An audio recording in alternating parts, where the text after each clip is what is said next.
What's going on, guys? My name is Billy. Welcome back to Comic Source, and today we are going to have the long-awaited No Way Home review.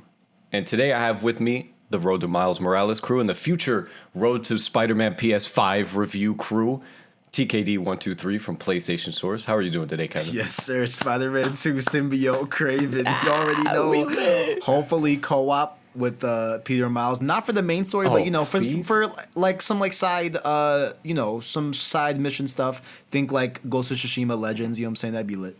You know what I'm Por favor.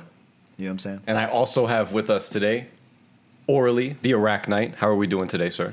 I'm doing well. How are you? I'm doing fantastic now that you're here. Yes, sir. Yes, sir. Now, Arachnite, what we have to also do in this review, right, is get Billy to play FF7. You know what I'm saying? But we can we can just spread that out throughout the podcast. It's okay. Yeah. It's okay. Just little breadcrumbs here and there. Absolutely. Absolutely. All right, so I've seen this movie 3 times. How many times have you guys seen this movie? I know, Kevin, you've seen it with me twice. I don't know if you've seen it without me. I was trying to see Orly. it. Yeah.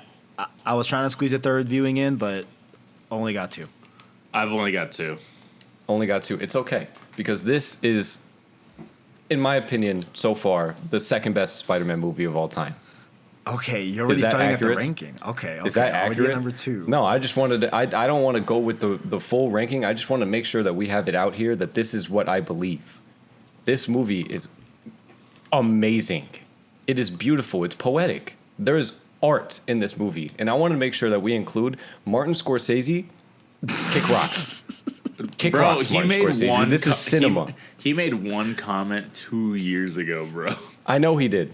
And I'm still going to go watch Wolf of Wall Street later. Facts. But kick rocks, Martin Scorsese. Shout out to Martin Scorsese. I said his last name wrong right there, but we're gonna keep it going. It's all right. It'd be like that sometimes. Yeah, it's just hard to top Spider-Verse. I know that's probably your number 1, and that's mine too. Yeah, that's why I gotta specify the number 2. I can't say it's the best because it's not. Yeah. But I would probably settle on a number 2. All these considered, I talked a lot of shit back in the day about the Raimi trilogy before I rewatched it as an adult. I gotta say, you know what? Those movies are really fucking good. You know what I'm saying? I've been preaching that for years. That's facts. That's facts. I was a little bit on the those are old movies, let them die, whatever. We have a better Spider-Man, but you know what? I think those comments were wrong. You know what I'm saying? It's weird because I even had the opinion of like about a year ago, 2 years ago or so, that it was like, I rewatched the movies and they just kind of felt like a play and it just felt weird. But now, like, that's these are classics. I'm never gonna disrespect these movies. They're classics. Facts. Arachnite, what's your ranking right now? I'd say a good 4th place. Okay, so I can't wait to see what your top 3 is. Yeah. Lay them out. Spider-Man 2. Okay. I Spider-Verse. Okay. Yeah, what's Spider-Man 1. Okay. And then No Way Home. Okay.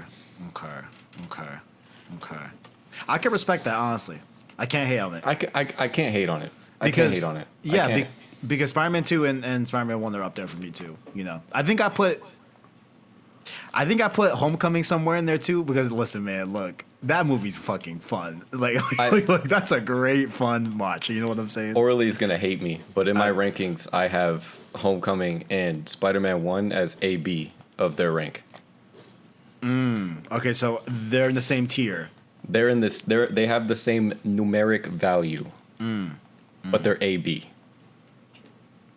Any thoughts? It's just like, I didn't like the third. The third act of Homecoming is what saved it for me, because if it were just the first 2 acts, it's a C tier movie.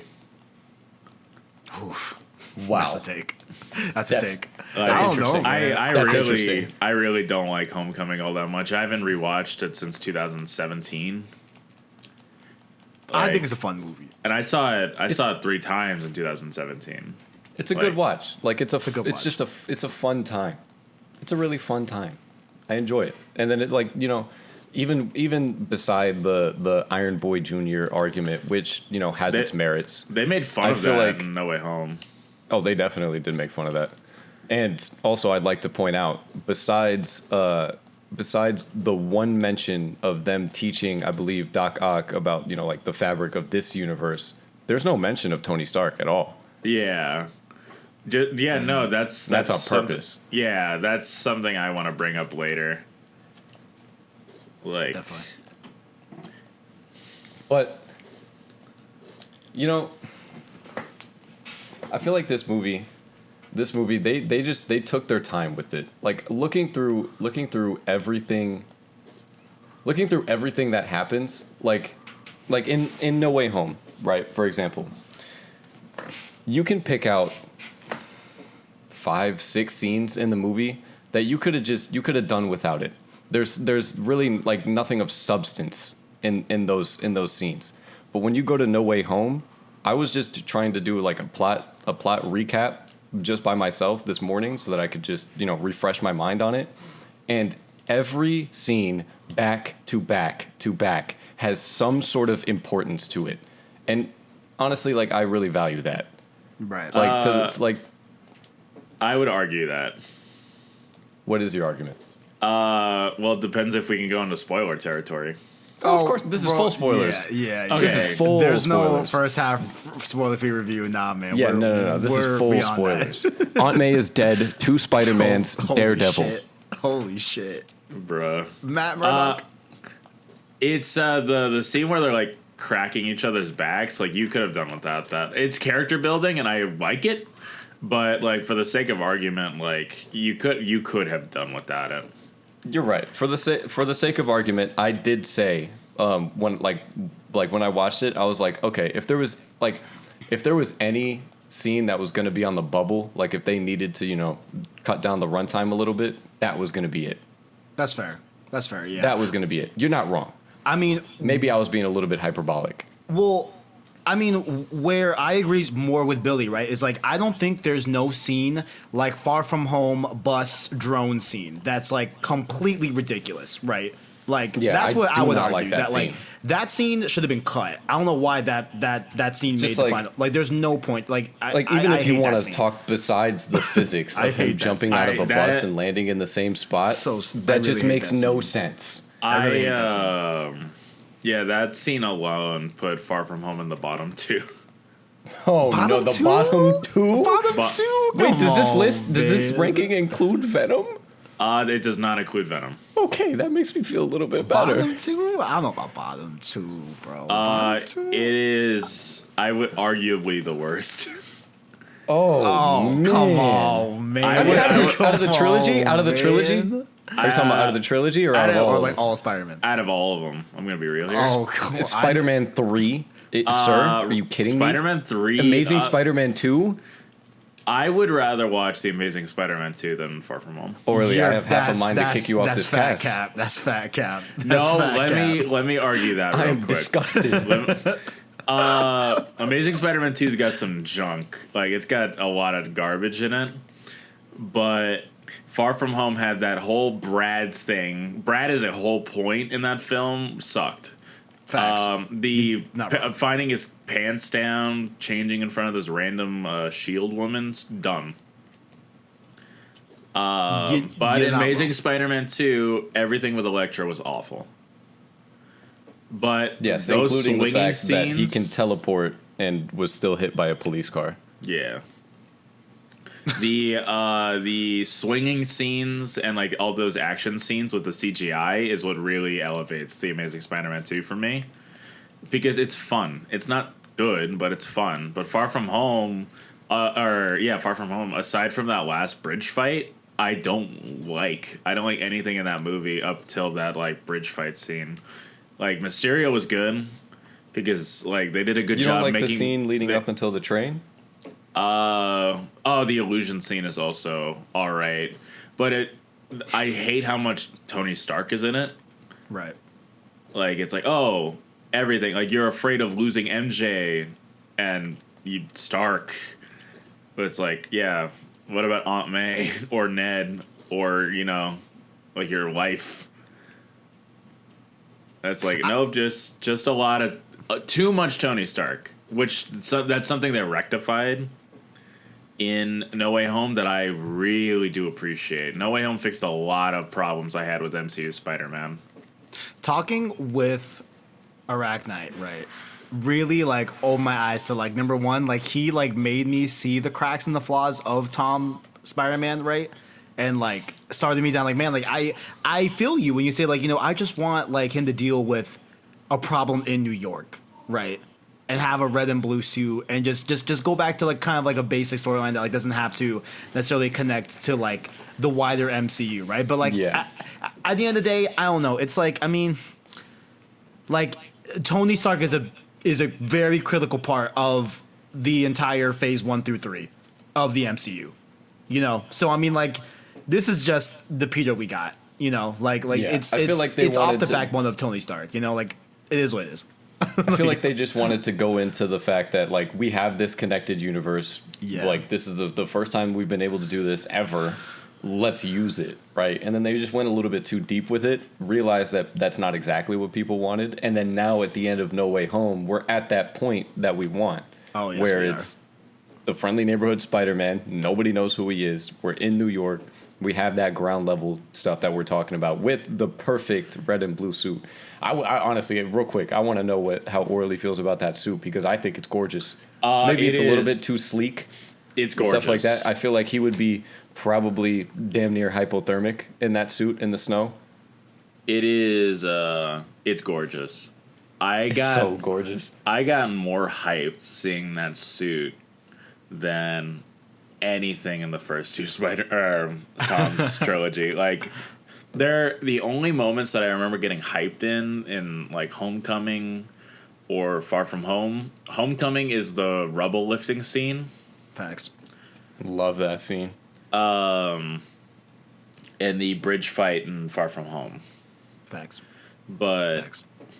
Speaking of the bridge fight in No Way Home and the plot point of the spider sense in No Way Home in general, when No Way Home came out and they introduced it as the Peter tingle, that really rubbed me the wrong way. oh yeah, But I've kind of come around to it, I've kind of come around to it, like Could with be the way me. that they were like just like delivering the line in this movie. I was kind of okay with it, Even the other Spider-Man use like, your tingle or whatever. Like, I don't think they even say Spidey sense, do they?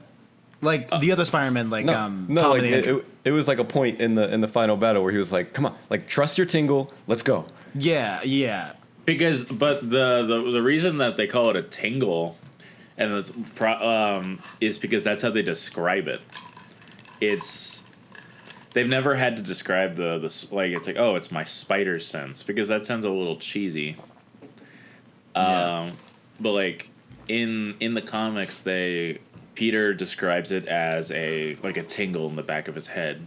Huh. And the more intense the danger, the more intense it is to the point of even becoming painful. Right. Yeah. Right. And then And- that's kind of what we had and we'll go into it in a little bit more depth because that scene is pitch perfect. But the scene in the apartment where it was like, that's 10 out of 10 Peter tingle, and Facts. he's like almost in pain, trying to assess what his tingle is telling him. Yeah, the danger. I love Yeah. that scene too, because like he looks confused, like he looks scared and he's confused, trying like to figure it out. yeah, like what the fuck is this? And it feels like he's like being possessed and like Yeah, going and downstairs. I love that the yeah. first instinct is that his spider sense is telling him, "Hey, May Yep. in trouble." Yeah, dude. Yeah, man. Like I thought that was great. And like, oh no, go ahead.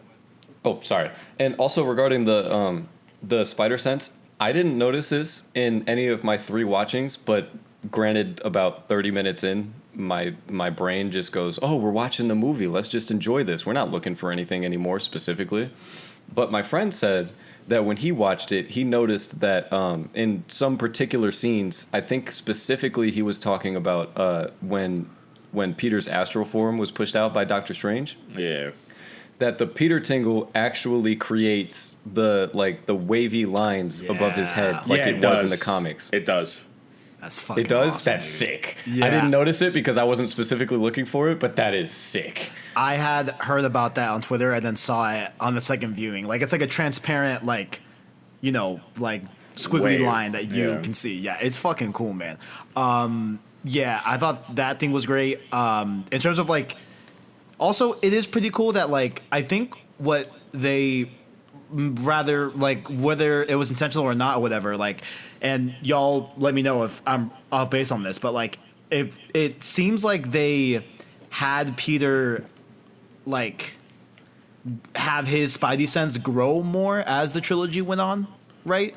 Maybe that's intentional, or, like, maybe they Yeah. just decide to focus it more in this movie. And or maybe we know that's a plot point in, like, Far From Home, where, like, that's a little bit absent because of what he went through in Infinity War, right? Of being snapped and the sense, like, feeling the snap coming first, right? And, like, that's kind of why, like, he wasn't able to pick up on Mysterio's deception, right?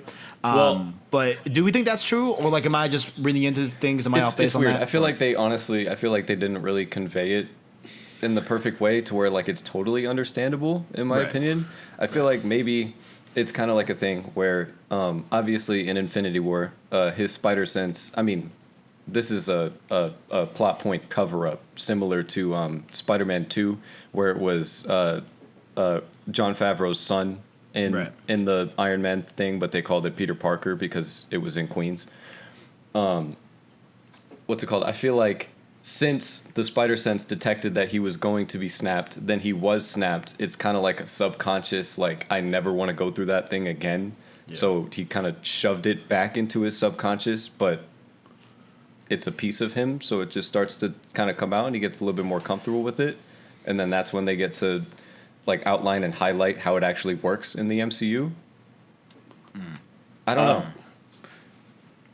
know. So the spider sense is, it doesn't, like, detect deception or anything. It is immediate physical threat. Like, so what it does is that, like, Peter's mind and his body instinctually pick up on threat, and it warns him.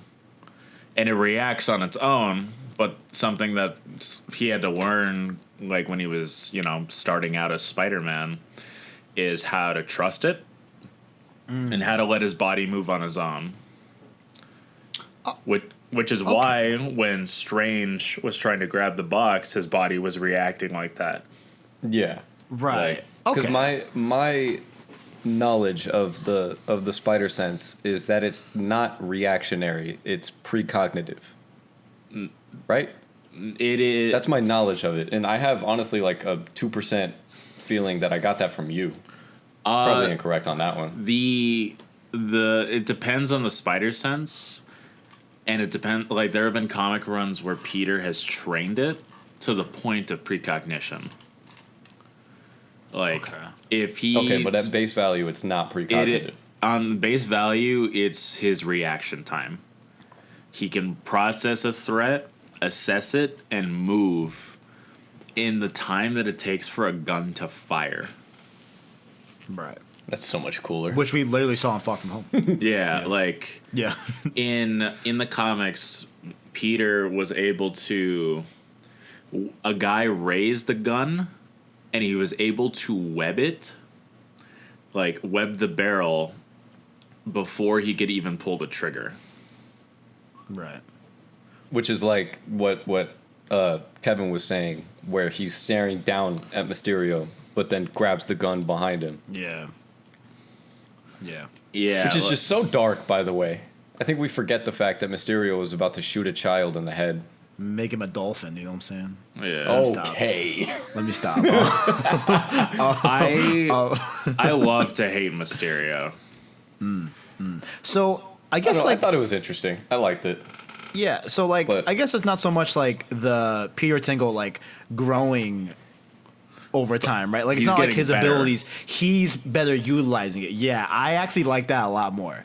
that shows a better growth in Peter Parker and like a better growth as him as Spider-Man. Yeah, like I actually like that a lot rather more than now. a growth in the spider sense. It's a growth in him as a hero. Right. Yeah. Yeah. Like I thought they were trying to portray like, oh, like his abilities are getting stronger and stronger like every movie, and it's like no, like I like what you guys both lit me on, where it's like it's more of Peter growing more capable of utilizing his tool set of his abilities. Yeah. I like that. Which I love that. I love the continuous like growing in confidence, because I mean we've seen him do like intelligent strategic battle like things before, like the even though they made it a joke in Civil War with him wrapping up Ant-Man like he's an AT-AT, and then like on and on and on. But in this movie, it starts out with Doctor Strange saying, is it an AT-AT or an ATST? Am I tripping? No, I say AT-AT, but I don't know if it's right.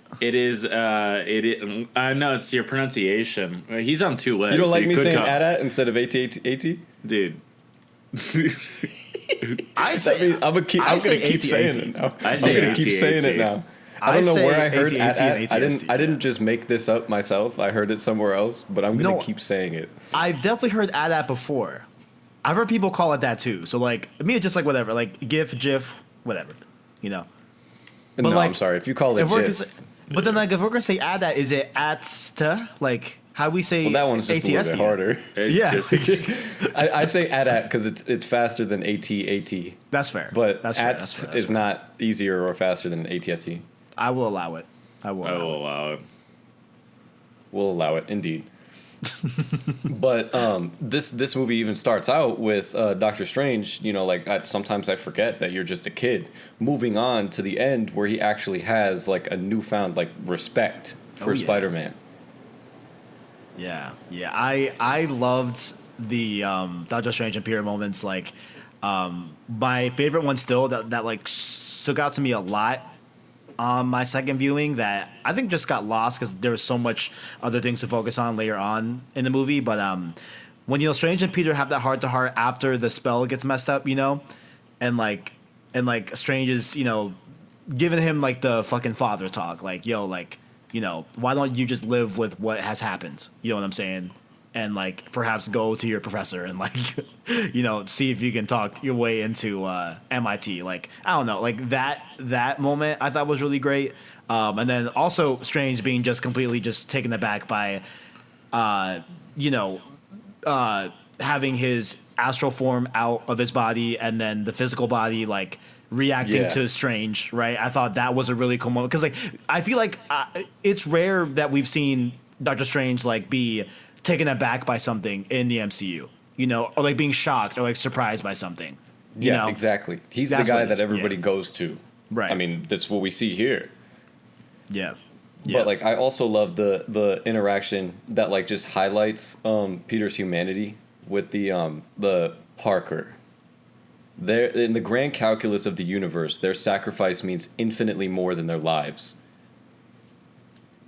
That interaction highlighting Peter's humanity from what's it called, like what Aunt May's trying to instill in him in this movie. I love those type of interactions. It's the little things. It's the little things that count. Yeah. And it's the little things that really add up in this movie. Yeah. I was pretty shocked at like how like Strange in that scene, right? Like he seems like what he's saying on paper sounds like a villain thing, right? But if you've watched like What If, right, and you've seen the shows and they're like starting to add context to like what happens when you mess with the multiverse, right? And like Strange is trying to protect that because there's way worse shit that can happen than now. You know what I'm saying? Strange and like, saw 14,604 opportunities to murder everybody. I think it's well within reason that this dude is a little bit what's the word? Jaded. Yeah, just like cold and brash about it. Yeah, and just like from like his term, like from like his point of view, like a bit more realistic on the situation. Like like oh well, like these villains are gonna die, but like it is to protect the flow of time. You know what I'm saying? Like it's like and like I love how they like made him on paper, like what he's saying sounds so bad, but like he's still really acting from a good place of just trying to not have more calamity and more destruction. You know what I'm saying? What do you think about Exactly. that, Iraq Knight? Like, what are your thoughts on that? That line went hard. That line did go hard. Yeah, especially with how he did like the Parker. Yeah, like he delivered it. Like did. Benedict Cumberbatch, like really fucking king. delivered. Can we salute? I know we don't have our cameras on, but can we I'm salute fucking Benedict saluting, Cumberbatch bro. real quick? I'm fucking saluting. Doctor- Thank you, sir. I Shout out to was his wig too. I was really worried. Oof. Is it a wig? I don't know. Ranking wigs Shout with out, kinda funny. Scarfino. I was really worried about just like really they're shoving another hero into a Spider-Man movie. Like just let him do his own thing. But it really does it well. Like Spider-Man, like he had a problem and he wanted it fixed. Like, and yeah, it was immature. It was really immature. Like this whole It is. movie is a series of poor decisions by Peter Parker. Yeah. Like, Yeah. Until the last one. and well, Facts. yeah, the last one. Like, let me talk about that ending real quick. I'm curious That because I know a was- couple people that actually don't like it. That but I feel was like peak from what I know about Spider-Man. you, I feel like you'd like it. That was feel like peak you'd love it. Spider-Man. Yeah. Like the sacrifice to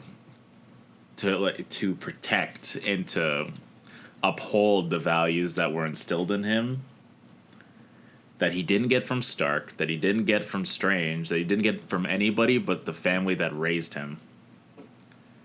And holding on to that above everything else to become a hero was peak Spider-Man.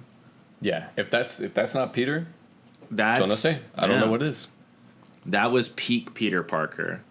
And it was that cafe scene at the end really sold it. And the way that he told Strange is like, it's okay.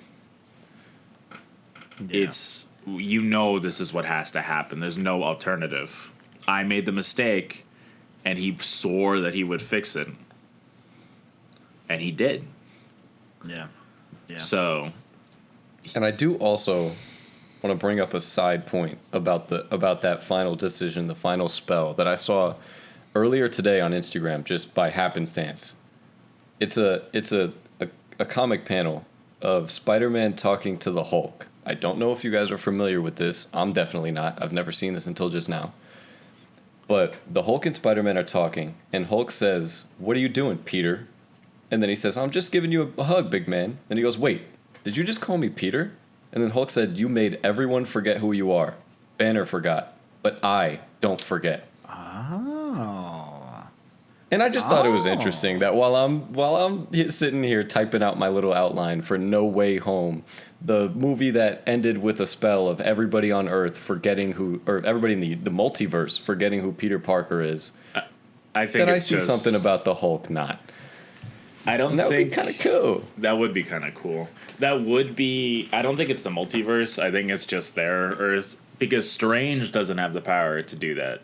Supreme Strange might from What If and Multiverse of Madness, but Strange as we know him doesn't have that kind of capability. Do you guys think that Strange put into the spell like, hey, like I'll know, but like everyone else nah? You know what I'm saying? No, because No? that's one person, and that's a risk. Yeah, because I mean they already took that risk. I feel like if That's they did fair. that That's fair. people would be kind of pissed. That's fair. Well then the second question, like what about people that are off world, right? Like Carol Danvers, right? Well, do we I think don't she would it- remember? I think it's an Earth thing, or not like an Earth number, not like just planet Earth. Because Yeah, he like has it's, the Oh, like it's this our reality. universe. Like Yeah, I was this probably reality. wrong Like this about the universe. multiverse, but it's our universe. Okay. everybody forgot Which- who Peter Parker is. Okay. Speaking of Superior, Supreme, Strange, whatever his name is specifically, I forget. I have a very like a wild, like crazy thought that I've had since watching it the first time. And there is a good counter argument that Kevin's brother actually brought up that I will counter myself after I bring this up. But in the Spider-Man No Way Home trailer, Wong says, "Strange, that spell is too dangerous. Don't do it," right? Then in the movie, he basically says that, like, you know, in an elongated fashion, but not verbatim, that it is dangerous, but leave me out of it. And then in the post-credit scene, they use the audio track from the trailer of "that spell is too dangerous, leave me out of it." When was the last time that we saw two different lines from the same timeline, from like the same point in time? What if? I think that might have just been a reshoot. See, that could be the case. And then also the counter argument from Kevin's brother was Marvel always boofs us with these trailers, right? Like they'll put in separate lines. Maybe they put in the line from the trailer just to protect spoilers from No Way Home. But my thought about it is, why protect spoilers from a movie that you're putting the trailer at the end of? But I don't know. That could be something that's just not true at all, but it's something that stuck out to me. I can respect that. Yeah, at this point, I don't know. Like, part of me is like, well, I mean, maybe they didn't want to make two cuts, right? And have one cut be, because I'm pretty sure that was the same trailer we got the week after the movie came out, right? Maybe they just didn't want to make two cuts of the trailer, right? Because it's Sony, right? I'm sure. Oh wait, no, it's not. That's a Marvel trailer. Never mind. That's a Marvel trailer. That's not a Sony trailer. Yeah, so maybe they just didn't want to do two cuts, you know? Because like as of right now, I have two thought processes. Which that could be Superior Strange was living that timeline at the same time, and allowed the spell to come to pass, right? Flipping everything on its head. Maybe X-Men come into the universe, But my other thought is that it's just going to be a reverse House of M. The movie ends with Scarlet Witch bringing in mutants. Yeah. But that'd be kind of cool. That would be kind of cool. I just wanted to see what you guys' thoughts would be on that. That would be kind of cool. I don't know. Yeah, I'm going either way. Like, but I like where your head's at with that though. At first, I didn't understand what you were saying, like when we talked about it a few days ago, but fully understand. Like, yeah, okay. I guess it doesn't make sense to have that line there after we just saw Spider-Man, right? Yeah, and we know the real line. Yeah, it just stuck out to me. It definitely makes sense though that they would just change it to protect spoilers or just to boof us in general, i.e. the Hulk running in Infinity War trailer. Right. That was bullshit, by the way. That was bullshit. Give me that shot back. I want to see him bust out the Hulk suit, man. I mean the Hulkbuster suit. You know what I'm saying? I would like to see it. I don't know what happened. Sorry. I don't know what happened. Go right ahead. This is going to be a completely different topic. What happened to Far From Home that made it so mid? Oh my God, we're taking shots now? Yo, we're doing amen.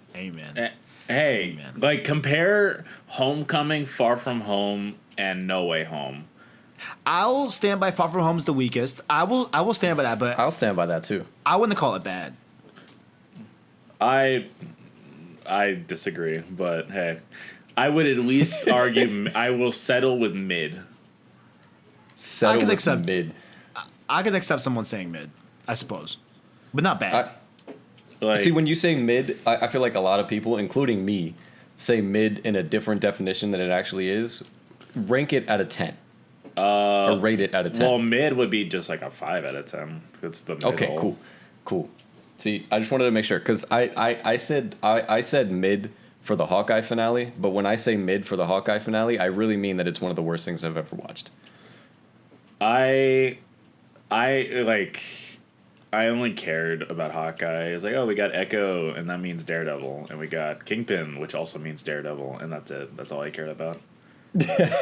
I hope Daredevil pops up in Echo, but that's a whole other thing. Yeah, he will be. Speaking of my boy, I just wanted to make sure because obviously his appearance was short, right? So I just wanted to make sure that we shout out our boy.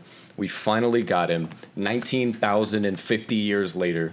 Finally, there's a two-way street between Netflix and MCU.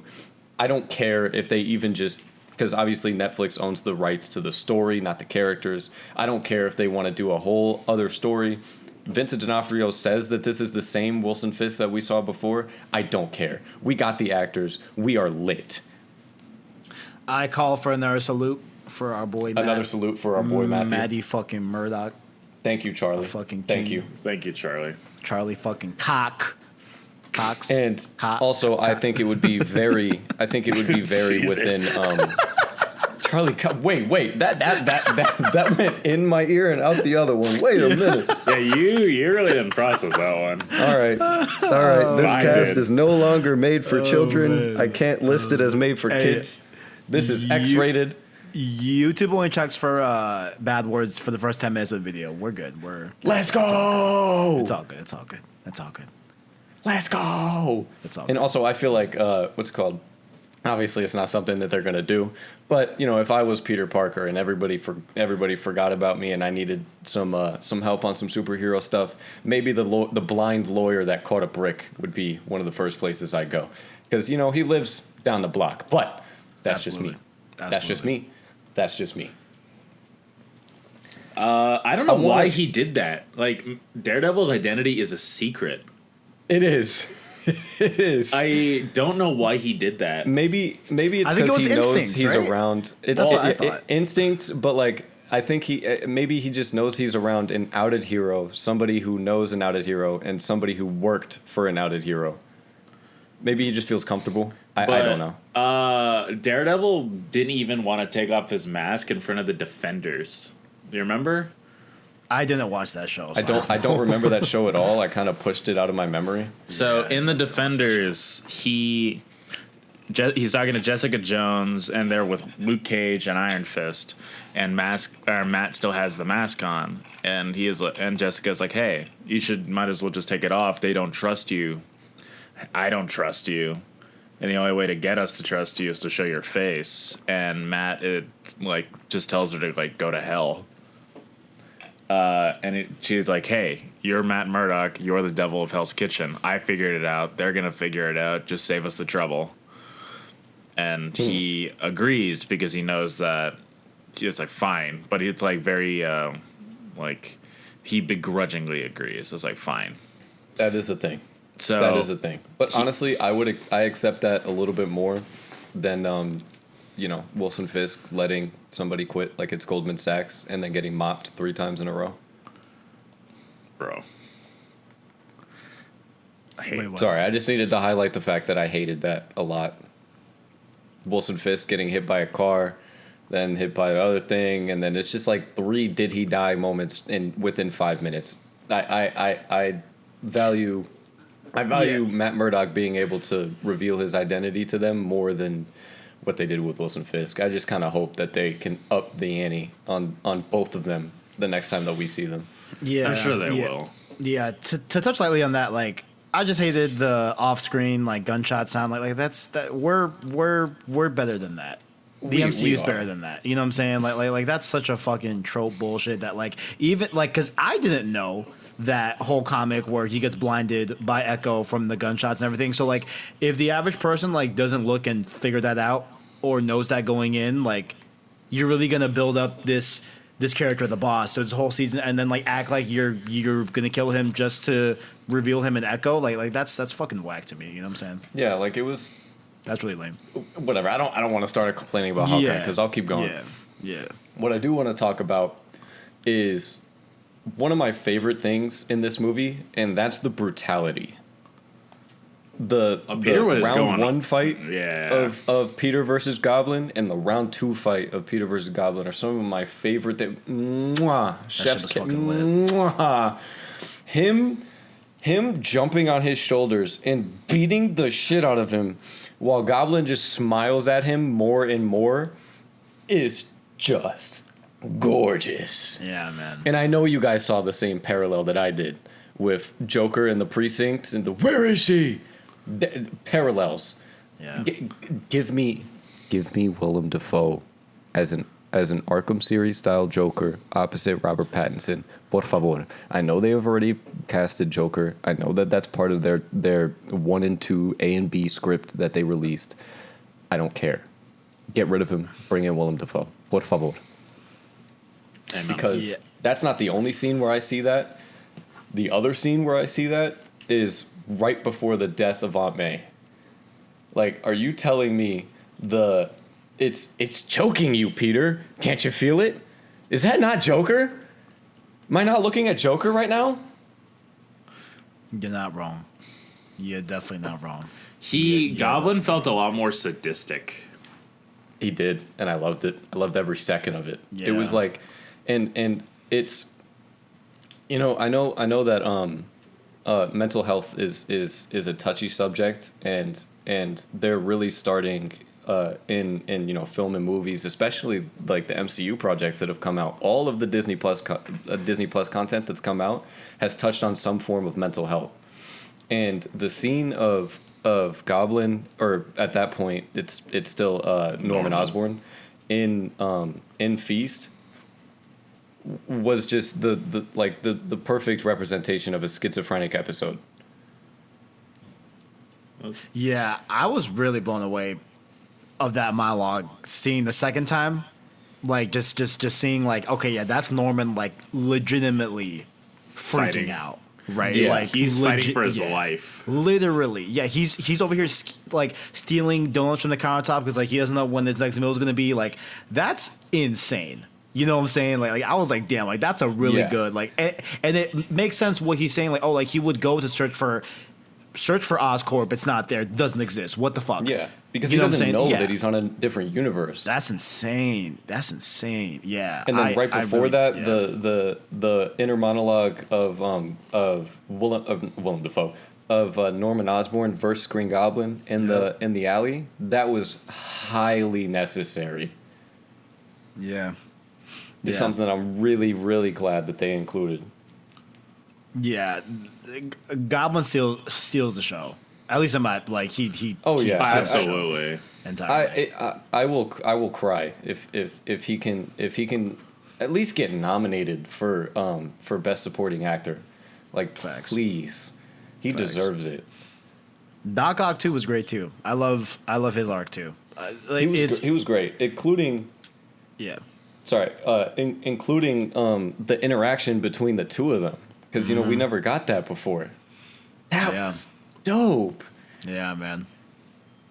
Crazy. Oof. Crazy.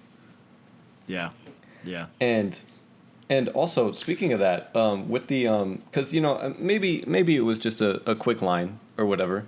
But right after them meeting, Lizard asking Electro, he said, "Do I die?" And then, of course, that question never gets answered. Which, we know he doesn't die. He goes to prison. But I'm kind of curious if with all of this, with all of the buzz and all of the positive responses, if they actually go out and do a Amazing Spider-Man 3. There have been rumors that Sony, I would love that. Sony's actively been looking for an Amazing Spider-Man 3. I saw that they actively want the three Spider-Man to team up again. That's what I saw. I don't know how true that is. I don't want that to happen all the time. I don't want that either. I don't want it to happen again either. Yeah. I don't want that either. One time because it would just be watered down. Just give me the Amazing Spider-Man 3, and I don't really want it as much, but I'm down for Spider-Man 4. Here's the thing, too, Billy. I've been thinking about that. I know this doesn't make sense because Vulture's in the trailer, so it does not make sense technically, right? But when we were all clowning Sony for putting the wrong Spider-Man on the wall in the Morbius trailer, now I'm like, shit. Was that intentional? Like, does Morbius take place in the Tobey universe? And then it's like, okay, well, it doesn't make sense because Vulture is in there, but who's to say that the spell didn't work both ways? And who's also to say that Vulture knew Michael Peter, Keaton? Who's to say that Michael Keaton isn't just Vulture in the Raimi universe? That too. He was supposed to be there, but they never actually casted him. That too. Is Tobey going to be a Morbius dude? I'm intrigued. I'm intrigued. I don't think Tobey's going to be in Morbius. I don't know where Morbius is, and honestly, I forgot it was coming out. I'm gonna watch it just because out of principle, but I forgot it was coming out too, but I feel like, you know, there's a definite good chance that it's just gonna have the Venom quality. But you know, the trailer it looks to be pretty entertaining. I don't trust Just Sony. an entertaining movie. I saw Morbius come up on the trailer. It's like, all right, I'm gonna go get a drink. No facts. I don't blame you. Keep in mind, when I say entertaining, I'm talking along the lines of a Jurassic Park 3, where Jurassic Park 3 is not good at all. It's bad, but it's my favorite Jurassic Park movie because it's an entertaining movie. Plus, Jared Leto is just kind of an asshole. So I just don't trust Sony, bro. Like, they're about to fuck up my beloved Uncharted. Those motherfuckers, man. Are you kidding me? That movie is going to be amazing. I'll leave. You know, I'll leave. I could leave the call. God damn it. What do you man. mean? I just they got don't the trust. They got the perfect casting for Sully. They got they put Fire. in the plane scene. Fire. Oh Fuego. my god. They shoved Fuego. 4 games into one movie. Literally. They really did. Literally. They have all different set pieces from all different 4 games. You know what I'm saying? No sign of Golden Abyss. Shout out to the PS Vita. Shout out to the Vita. Shout out to Golden Abyss. I haven't seen anything there involving those set pieces. But yeah, I What just set don't trust pieces? Sony. I don't trust Sony with a movie by themselves. The Marvel movies are different. If they're with MCU, that's different, right? Except Spider-Verse. Spider-Verse is definitely an anomaly, but everything else I don't trust. So That's another salute. Can we throw out a salute for Spider-Verse? That movie is perfect in and out, top to bottom, gorgeous. fat salute. Fat. That was another fat thing where it salute. was like somebody like, because you know me and Kevin, we have it at 2. Obviously, Orly, you don't have it at 2, but a lot of people want to put it at 1, and it's like I believe that a lot of the things that No Way Home was able to do like really well, Spider-Verse perfected. I.e. the 3 the- years earlier. i.e. the for me it was Uncle Ben, for me it was MJ. I don't even need to say it. That's parallel to their scene. And just the main asset of Tom learning from the other Spider-Man is kind of akin to Miles's adventure throughout the entire movie. I can't within my right mind put this ahead of Spider-Verse. I just can't. Yeah. But I do also we touched on Doctor Strange versus Peter with the astral form and the spider sense and everything. But I just want to shout out the crew that does the CG for the mirror dimension. Anytime that I see something that has to do with the mirror dimension, or just honestly anything that has to do with the Doctor Strange fight in general, it blows my pea brain out of the water. I agree. Agreed. Yeah. I like it a Yeah, lot. no, I like just it a lot.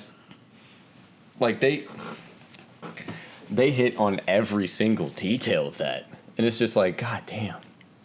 I heard some people talking about how like they like didn't like how Peter was like, oh wait, this is just X shape, you know, from like class. Like I know this or whatever, and he was able to like outsmart that.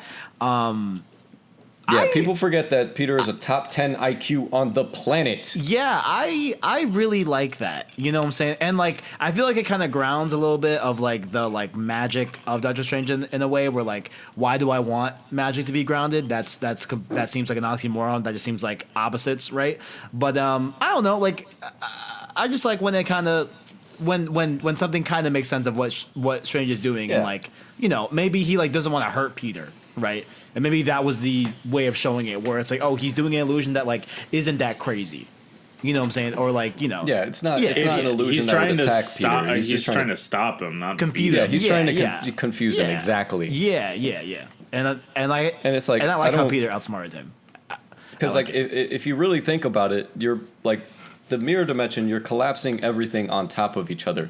It is totally sound to realize that when you collapse everything on top of each other in a certain way, it is literally geometry. Yeah, Like it in every facet of it. When he's jumping through the middle of the building, and all of those I believe they were shelves or something like that, desks. Like they perform that spiral, like going around him. Also, just geometry. If you pause and screenshot anything, it's literally just geometry. Well, the only part of that I didn't like is him just is like blasting off like the formulas. It's like we get it. That's a little bit. Like we get it. Like Okay. you don't need it's a to little do bit the of, math in your head. Like just go off of anchor points. It's what I call the roller coaster quips, where it's the same thing in No Way Home, where they're pulling up to the elemental, and you hear Mysterio, and it's You're like far from him. Spider-Man, go get him from this. Gotta get him. And then Well- when you go to a roller coaster in Disneyland, that's what you hear on the radio. It's come on, we gotta get him. Let's go. Well, that's different in my opinion because that's Mysterio not knowing how to be a hero. Well, no, I just meant the tone of the line. Yeah. Like how it's being delivered. You know, he's like, oh, gotta do this, the square root of pi, da da da da.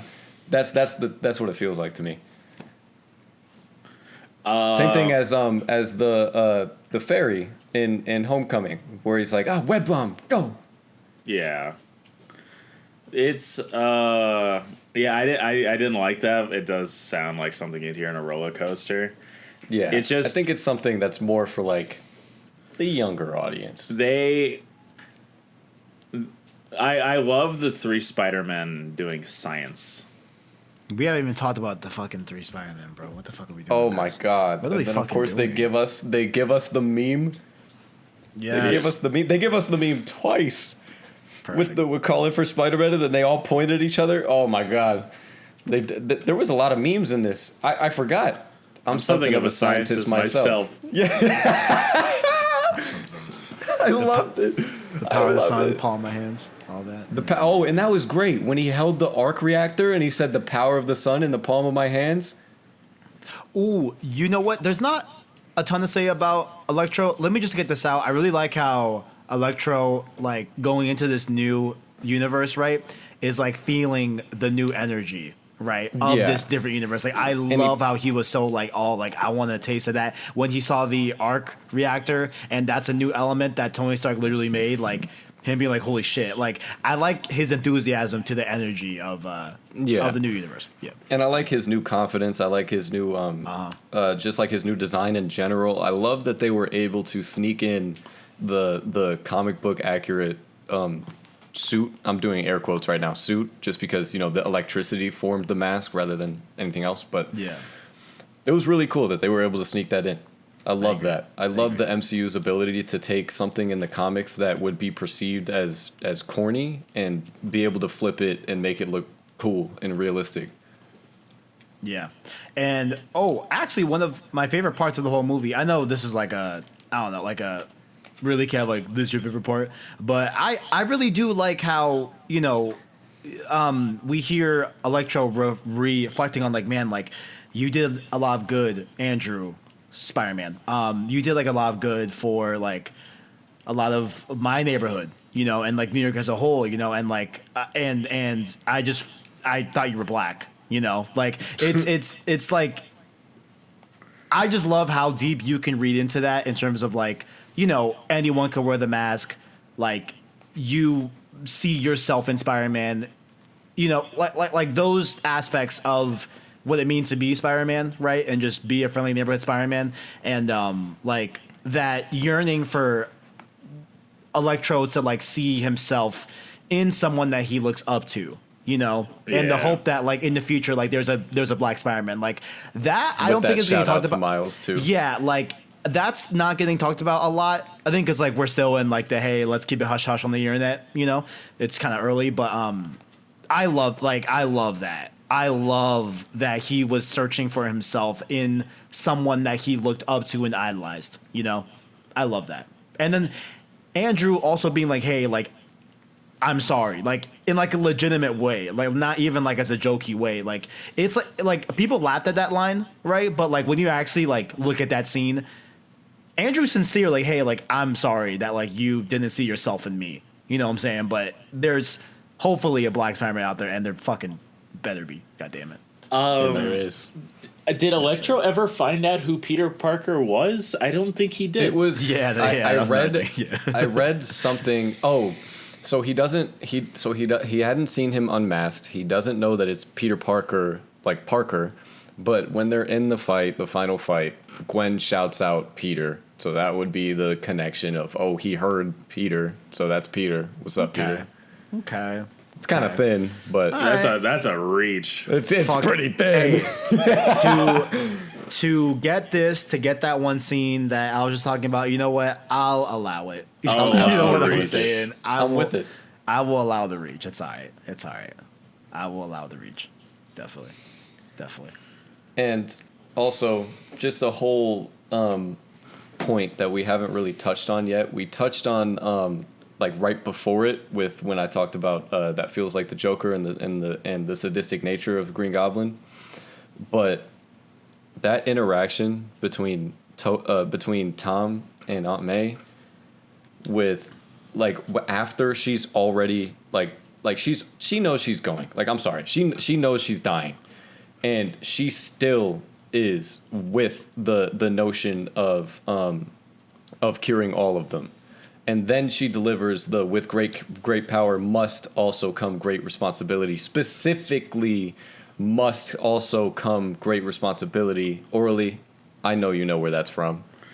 Yeah. It's that line. That line hit. I've been waiting 3 movies for that. I know it's a line. We've heard it in 2 other movies. I get it. I don't care. We have, but fuck off. Do you know where that one is specifically from? What's great power? There must. It's not with great power comes great responsibility. It's not what Uncle Ben in Amazing Spider-Man said, which I don't remember it verbatim, but he said it's not a choice, responsibility, something like that. Yeah. Right? In the all the way back when, in the 60s, the 70s, whenever the OG Spider-Man comics were coming out, 62, Stan Lee wrote specifically, with great power must also come great responsibility. They used the OG Stan quote. I don't know what happened with Far From Home. This man. Yo, what are we doing? I shouted out Stan Lee and we're taking shots now? No, think about Far From Home, that wasn't Spider-Man.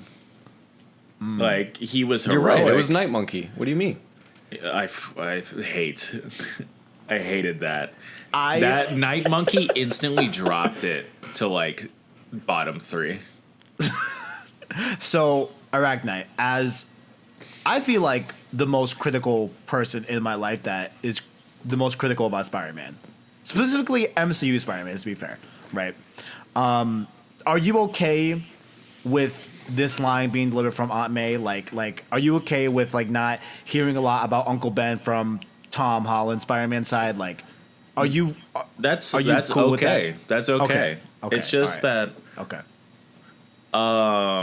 Aunt May never really had a presence in these movies other than being kind of a joke. Like, she's like, oh, everybody wants to sleep with Aunt May. Yeah. I definitely hear you. And Marissa Tomei, like, actually talked about that when she was interviewed. And she really didn't like how Aunt May was done until No Way Home. And then they murked her. Yeah, I definitely hear you. Where it's like, I know we're like in the I think they were opening feast, right, in the beginning of Far From Home, but like the focus wasn't on that.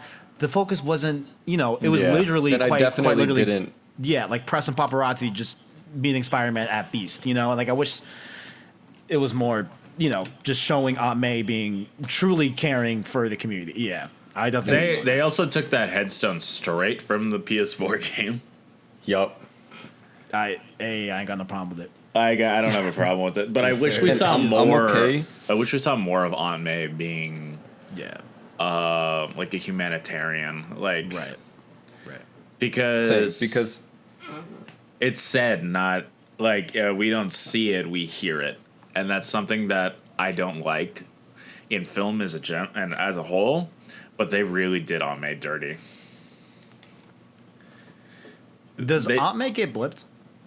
I would assume she's the same age because she was talking about in Far From Home that she blipped back into the apartment where another family was living there. Right. Okay. Damn. Because I was like, okay, But- that could be an opportunity to show that in the future, some flashbacks of that 5-year period. But never mind.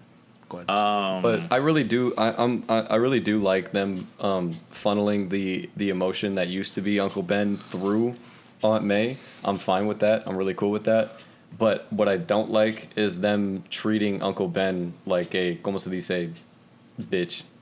Yeah. Like they thought that we would be okay with them just having what's it called, BFP on the suitcase, Ben Franklin Parker, and then which at first I was cool with that, but then you have, oh wait, where's your luggage? Oh, it got destroyed. the only memory you have of your uncle that died, it's blown up. That's cool. Like that rubbed me the wrong way. Case in point, Far From Home is mid. I'm scrolling through Twitter. This is really weird how this just popped up. Spider-Man No Way Home writers have opened up about Uncle Ben's absence in the MCU. Quote, as No Way Home started to develop and we got to the scene with May, we realized this is going to be Peter's Uncle Ben. See, that I'm cool with. That notion I am cool with. Just it seems like they didn't know what to do.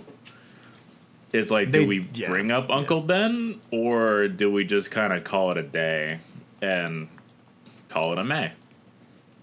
Hey, call it a May. Call it a May. But we kind of got what's called distracted by the great power comes great responsibility. Yeah. I want to make sure that we touch on after Peter's realization that she's dying, that her first response is, "Are you okay?" And then Tom Holland. Have an applause. The round of applause for Tom Holland. I'm not actually going to do it because it'll mess up the mic, but round of applause for Tom Holland for that performance. It was perfect. There was not a moment of it that was, overacted. You could say what you want about Toby's cry face or about Andrew's the Uncle Ben. I like those scenes a lot, and I feel like this one is just as good, if not better. Yeah. It was him just barely holding it together to the you're okay to him getting shot by the police and that being the least of his problems. Damage control. I'm gonna start swinging. Sorry, DODC, not police. DODC. I'm gonna start swinging on damage control. Like, who the fuck do you think you are? Why are you shooting? There's some Peter? whores. Yeah, like why the fuck are you like? Everyone knows his identity. Why are you shooting a fucking kid? Granted, he is a murderer. I mean, Mysterio was right. That scene with the girl in the beginning is like, Spider-Man hit me. Peter Parker's a better man than I, because I would start swinging. yeah. I was like, yo, are you trying to cancel my man right now? Are you trying to cancel my man right now? I was like, yo, Hey, what the hell? in for a penny. That shit was crazy. That shit was crazy. If I'm gonna get canceled, I'm gonna start swinging. Start pulling your punches. Get rageful dude, and bitter.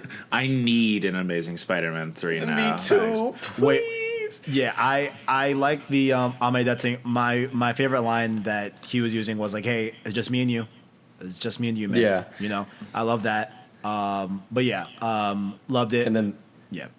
And then Good this stuff. leads us to where I want to shout out Orly, because the first thought I had in my head was what you said when we were watching Miles, or not watching Miles, but Road to Miles. When, oh my God, that shot was so gorgeous. When Peter's on top of the building, the big screen of J. Jonah Jameson talking his shit, the rain, the silence of everything else but J. Jonah Jameson. And he says something along the lines of, why won't anyone realize that wherever Spider-Man goes, chaos and calamity follow?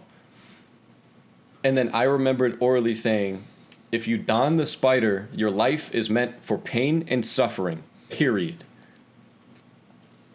I was And spitting. they hit that note I was spitting. on the head. I expect royalties. Yeah, no, I even like, I already said this before, but like even like hearing Arachnite, talk about Spider-Man, right? Like number one, the most critical person I know that is this critical about Spider-Man and like cares this much about the character, right? But like, oh my eyes, so like, yeah, I don't know if I actually like, Spider-Man being overseas and like, having all this tech and like I didn't hate it, but I'm like, okay, like I see that point more and more, right? And like I yearn for like what we have in the games, right? Yeah. And to end on pretty much what we have in the games, he has a crime app. You know what I'm saying? He's got a red and blue suit. You know what I'm saying? He's got a fucking beat down apartment. You know what I'm saying? Like, it's like, oh, I'm so glad that we're here. Which I don't know how you guys feel about it, but I was kind of hoping for the Ditkovich. Hey, I was not kidding. Rent, Yeah. first of month. That would have been funny.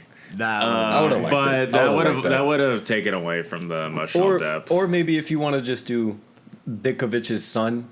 That way we don't have to have the same jokes, the same actor, the same feel. He already had a daughter that was Toby's age, so she's probably older. True. She was a big part of that, though. Yeah. She was out there trying to... honestly, Peter is a Chad for not realizing that she was trying to slang that coochie for him. She made him cookies. Hello? She was doing all this, all man. that. Toby and knows he better. just disrespected her. Listen,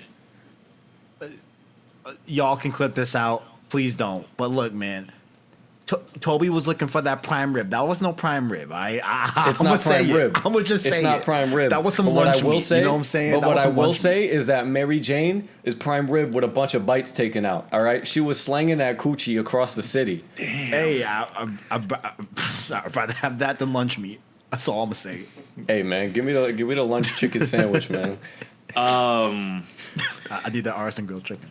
Bro. No artisan grilled chicken, man. Get on with that. Go somewhere. Go somewhere. It was weird. I got excited at the end of the movie when I saw that he was in a beat down apartment. It's like, my boy is broke. Right? He's got no money. He's just like me. He's just like me. He's just like me. Oh, I fucking loved it. I loved it. The beat down apartment and sewing his own suit, like accepting the responsibility of being Spider-Man in the cafe with MJ and Ned. Thank God, no more Ned. Fuck you. Whoa. That's gotta be racist. Flag on the play. That's gotta be racist, Bro. Flag on the play. We are all POCs here. Wait. No, I'm not saying you're racist, but like, wait. I'm What's, talking No, about yeah, Billy. I was joking. I was joking. I know. what's all this Ned slander, bro? It's on. just Like Ned. if you cut him out of the movie, you would lose nothing. Cat. You don't get the other Spider-Man. Cat. What You don't get the mean? diagnostic. Yeah, what you mean? Well, you can work around it. Like, they're already there. Nah, you can work around a lot of things. Like, they're already there. It's like, the apartment scene. Like, you just... the apartment fight, May dies, Peter swings through the city with TV screens of Jameson. He's on a rooftop. He's looking at the edge. Like, he's on the edge. And it's like, okay, what brings him back? Like, what keeps him calm? You see another Spider-Man. Like, I guess. and it's like, what the, like, he thinks it's another threat or something like that. But we got another portal scene, and that's fucking hype. That You know? was hype. Like, That's I could hype probably as fuck. workshop that a little better, but No, but I hear you. Yeah, like, and like, no, go ahead. The thing that ruined Ned for me is a line in Homecoming. It was one line. It was a joke line. Like when he was Peter's guy in the chair. He's like, "I'm watching porn." It's like, I can't help but laugh at that every time. I'm sorry. It's I don't think awful. I don't know what, like, I don't love that line, but I also can't fucking hate it. I don't know. I just think it's really funny. I can't hit it because it makes me laugh. It's Yeah, goofy. it makes me laugh. It's goofy as hell, and I get it. I don't like it, but I get it. I just It's- didn't think they would say that in the MCU. Yeah, Was not it's- expecting porn to be canon. Let's go. You know what I'm saying? Let's go. Porn canon. Let's go. You could like there Spider-Man cosplay porn is canon in the MCU. there are artists in the MCU. It's like, ooh, Scarlet Witch has a new outfit. Oh man. Oh man. I mean, so You Yo, can make a they're mad at the killing. Scarlet. You They're can- mad at the Scarlet Witch outfit. They hate it. You could make a killing in being in the MCU as an artist. It's like, oh, you could like also Black be Widow? killed if you live in New York. Yeah, that's fair. Like, So- I don't know why people live in New York. I want to know what the cost of living is in Gotham and in New York City in the MCU. What's the cost of living, bro? who is Ned supposed to be with his newfound powers? I have no idea. I Is that think something they're in comics? setting. No, not at all. This is new ground. Ned Leeds becomes the Hobgoblin in the Yeah, comics. he was. Okay, Or so this is all. Genki, I guess. Yeah. Yeah, Genki. So let's start with Ned Leeds. So the whole Hobgoblin ordeal is really confusing because of editorial reasons in Marvel, which I'm not going to get into. But what happened is that Ned Leeds was the Hobgoblin, but he was being manipulated by the real Hobgoblin. Like, so he also marries Betty Brant, Okay. the blonde girl that says "Go get him, Tiger," which I didn't like. Yeah, I just kind of let that slide. It's like it. Think about it. Ending fight. You didn't have to do that. Ending fight.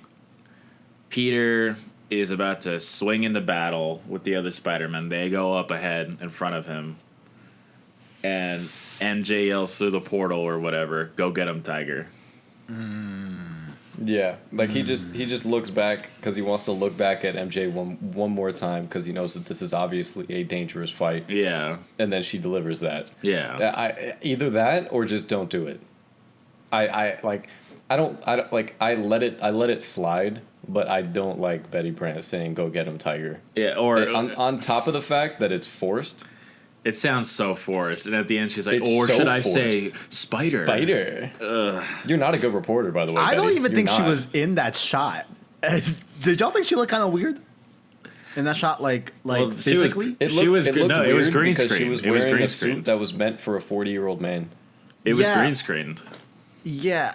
On my second viewing, I'm like, why does her body look fucking like literally like on a green screen? Yeah. Yeah. I don't think she was there on set. Hate No, to see it. probably not. Speaking It- of that, quick note, that was something that was pretty well done. The fact that I don't know their names off the top of my head, but the lizard actor and the Sandman actor were not there. They just comped in scenes from their movies. Yeah. Thomas Hayden Church is Sandman. I don't know the lizard. I don't know his name. Definitely can see his face. It's there were a lot of things that I loved as a Spider-Man fan in this movie, and there were a couple things that I didn't like as much. But the overwhelming majority of what I enjoyed outweighed what I didn't like. Oh, yeah. Which is By great far for me. like that's great for me. Like Kevin said, like Spider-Man is the most important character in my life. Like I love superheroes.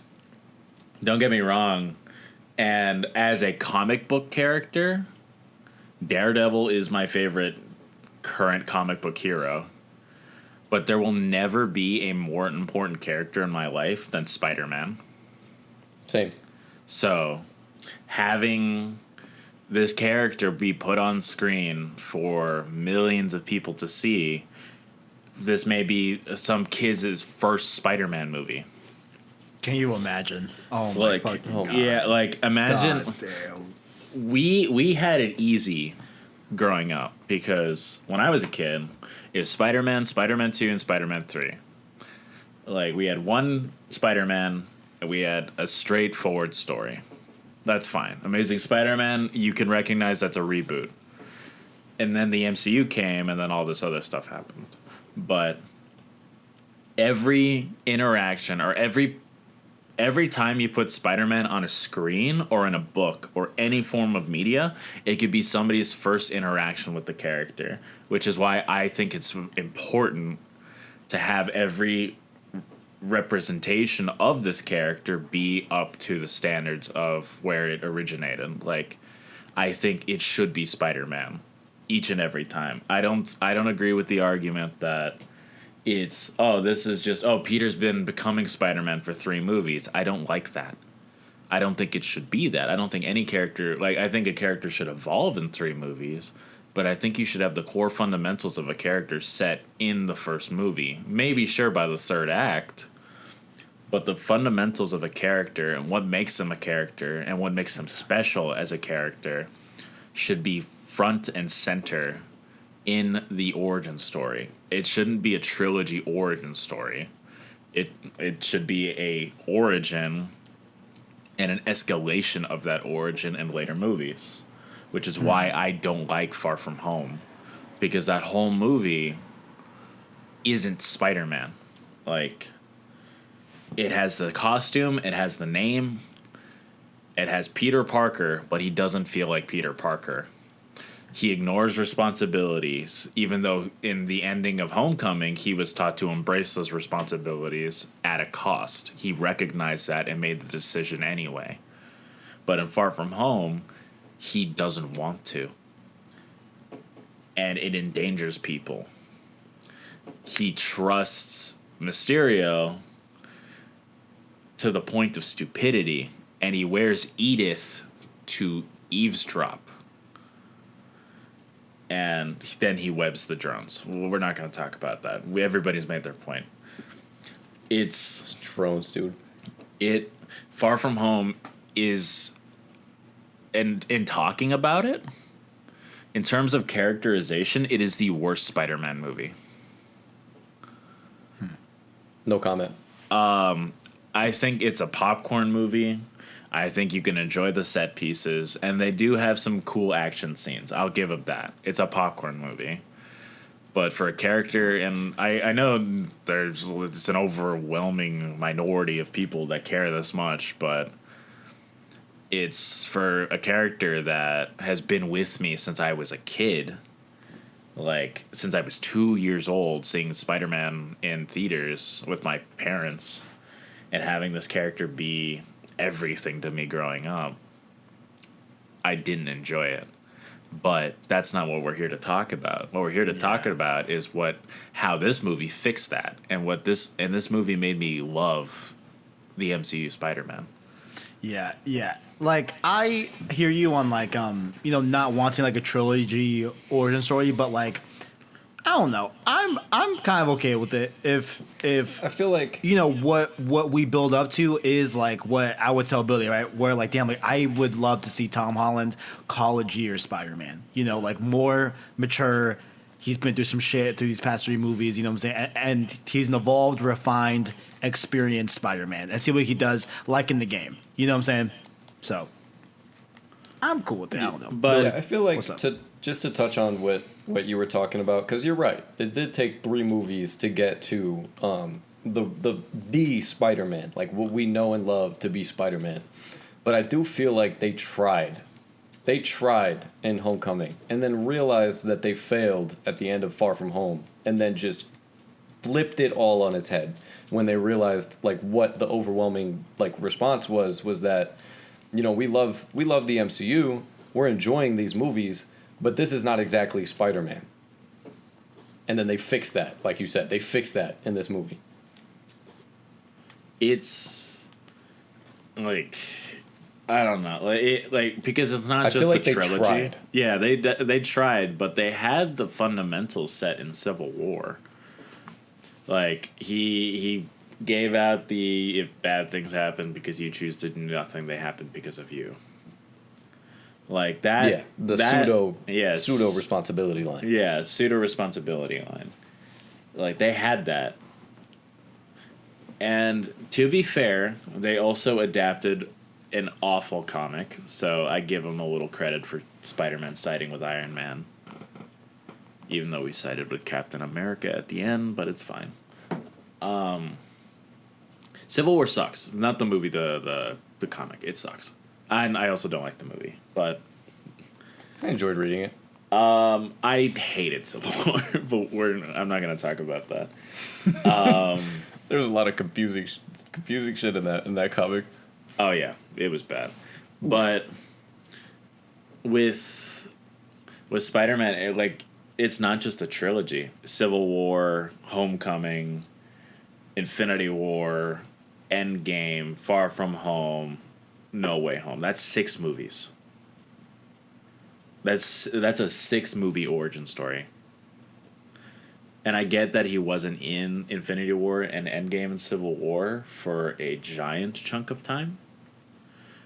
But even an appearance can develop a character, as we saw with Tobey and Andrew. Because at the end of Amazing Spider-Man 2, and the perception of Andrew Garfield's Spider-Man, as we know him as a character, has changed. And he was in Far From Home, or No Way Home for 30 minutes? Probably around 25, 30 minutes screen time. Yeah. So having that appearance, however brief, can still develop a character significantly. Tobey didn't change all that much, to the request of Tobey Maguire. Tobey actually asked him to keep it as minimal as possible. Why? Who knows? But that's what happened. With Andrew, he said free reign, because he probably didn't assume that they're getting a third. So, yeah, and that's another thing. Without the assumption or notion or hope for a third movie for Andrew, he was all in. oh yeah, He was all in. This on was his 'cause redemption He felt track. like this was going to be his last opportunity. this was his redemption track. And you could tell he put his heart and soul into playing Spider-Man. And I still stand by that Andrew Garfield is the best actor to be in the Spider-Man role. Not the best Spider-Man, but the best actor. We'll never know how those movies would have turned out had they had Free reign. a good writer. It's the studio, with those leaked Sony emails 7 years ago. They changed The Amazing Spider-Man 2 significantly. Pretty much everything people hated was Sony. Yep, Sony forced them to do the Sinister Six, right? Yeah. Sony's only good at games. That's all I gotta say. That's very fair. They're only good at But games. a broken clock is right twice a day. Spider-Verse. Yeah. Facts. I was worried about the amount of villains in this movie. It's because last time we tried a ton of villains in a movie, it wasn't great. But everybody gets a decent amount of screen time. I wish Toby and Goblin got a little more interaction than just getting stabbed. Yeah. I feel like I agree with that, but honestly, we would have needed a 3-hour movie. That's fine. Side note, give it to me. Give me a 4-hour movie. If we could put in everything. If you told me that this movie needed to be 3 and something hours to get everything I wanted in it, that's fine. I would tell you, okay, let me get a catheter. Ugh. Not really. It was I had fun with this movie. I thought it was well written, especially that third act, that ending scene, the cafe. The cafe scene is one of my favorite scenes in the movie. Hi, my name is Peter Parker, and I'd like a cup of coffee. He accepts it. That is, he accepts the reality of the situation, and that was actually the ending Tom Holland changed. Was it No really? fucking way. I didn't know that. Wait, please tell me. I didn't know I that. completely forgot about that. Tom Holland changed the ending from what it was supposed to be because he was like, "This doesn't sound right." So what was it supposed to be? From what I've assuming read, take it with a grain of salt, it was supposed to be the world. Peter, Strange, pretty much cancels out the spell from the beginning. Everybody knows Peter's identity, but he breaks up with MJ and leaves her and Ned to protect them. What? Oh God! Wait, Thank what the God he fuck? changed that. Ew. Yeah, no. Tom, hold on. Third salute. Third salute. When I read that, Jeez. it was like again, take it with a grain of salt. But yeah, that sucks. Yeah, that ending sounds like shit. Yeah, that would have been awful. So I like what they did. I think this was the best possible decision to keep Spider-Man going in a direction that people are more accustomed to. Because we haven't had a super long period of time that the public knew Peter Parker's identity. We had from Civil War till Brand New Day, which was about, I'd say, 2, maybe 3 years. But in the Marvel timeline, I You think... are talking about the comic Civil War, right? Yes, yes. I just wanted to make sure that was specified. Yeah, so... because that it's not a point in Spider-Man's story. He's protective of his identity, and that's something I'm excited to see what they do with, because in the MCU, Peter takes his mask off every 15 minutes. Yeah, and Like- in the MCU, they've kind of just done away with the secret identity. Yeah, like Obviously, starting with Tony Stark. Yeah, which, Tony doesn't for have the one. for the overall MCU, I love, but for Spider-Man, nah, keep it Spider-Man. There are some heroes whose secret identities is a fundamental part of their character. Peter Parker is prime example, because when you think of other heroes, like Tony Stark doesn't care. Yeah, Steve Rogers doesn't it's really literally care. a historic figure. Yeah, he's a historic figure.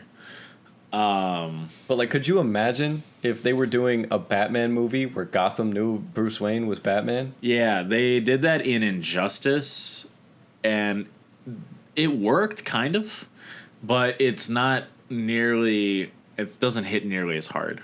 Like Daredevil had a long period of time where the public knew his identity, and it worked, but it's along a similar vein as Spider-Man, where that duality between Peter Parker and Spider-Man, like they strengthen each other.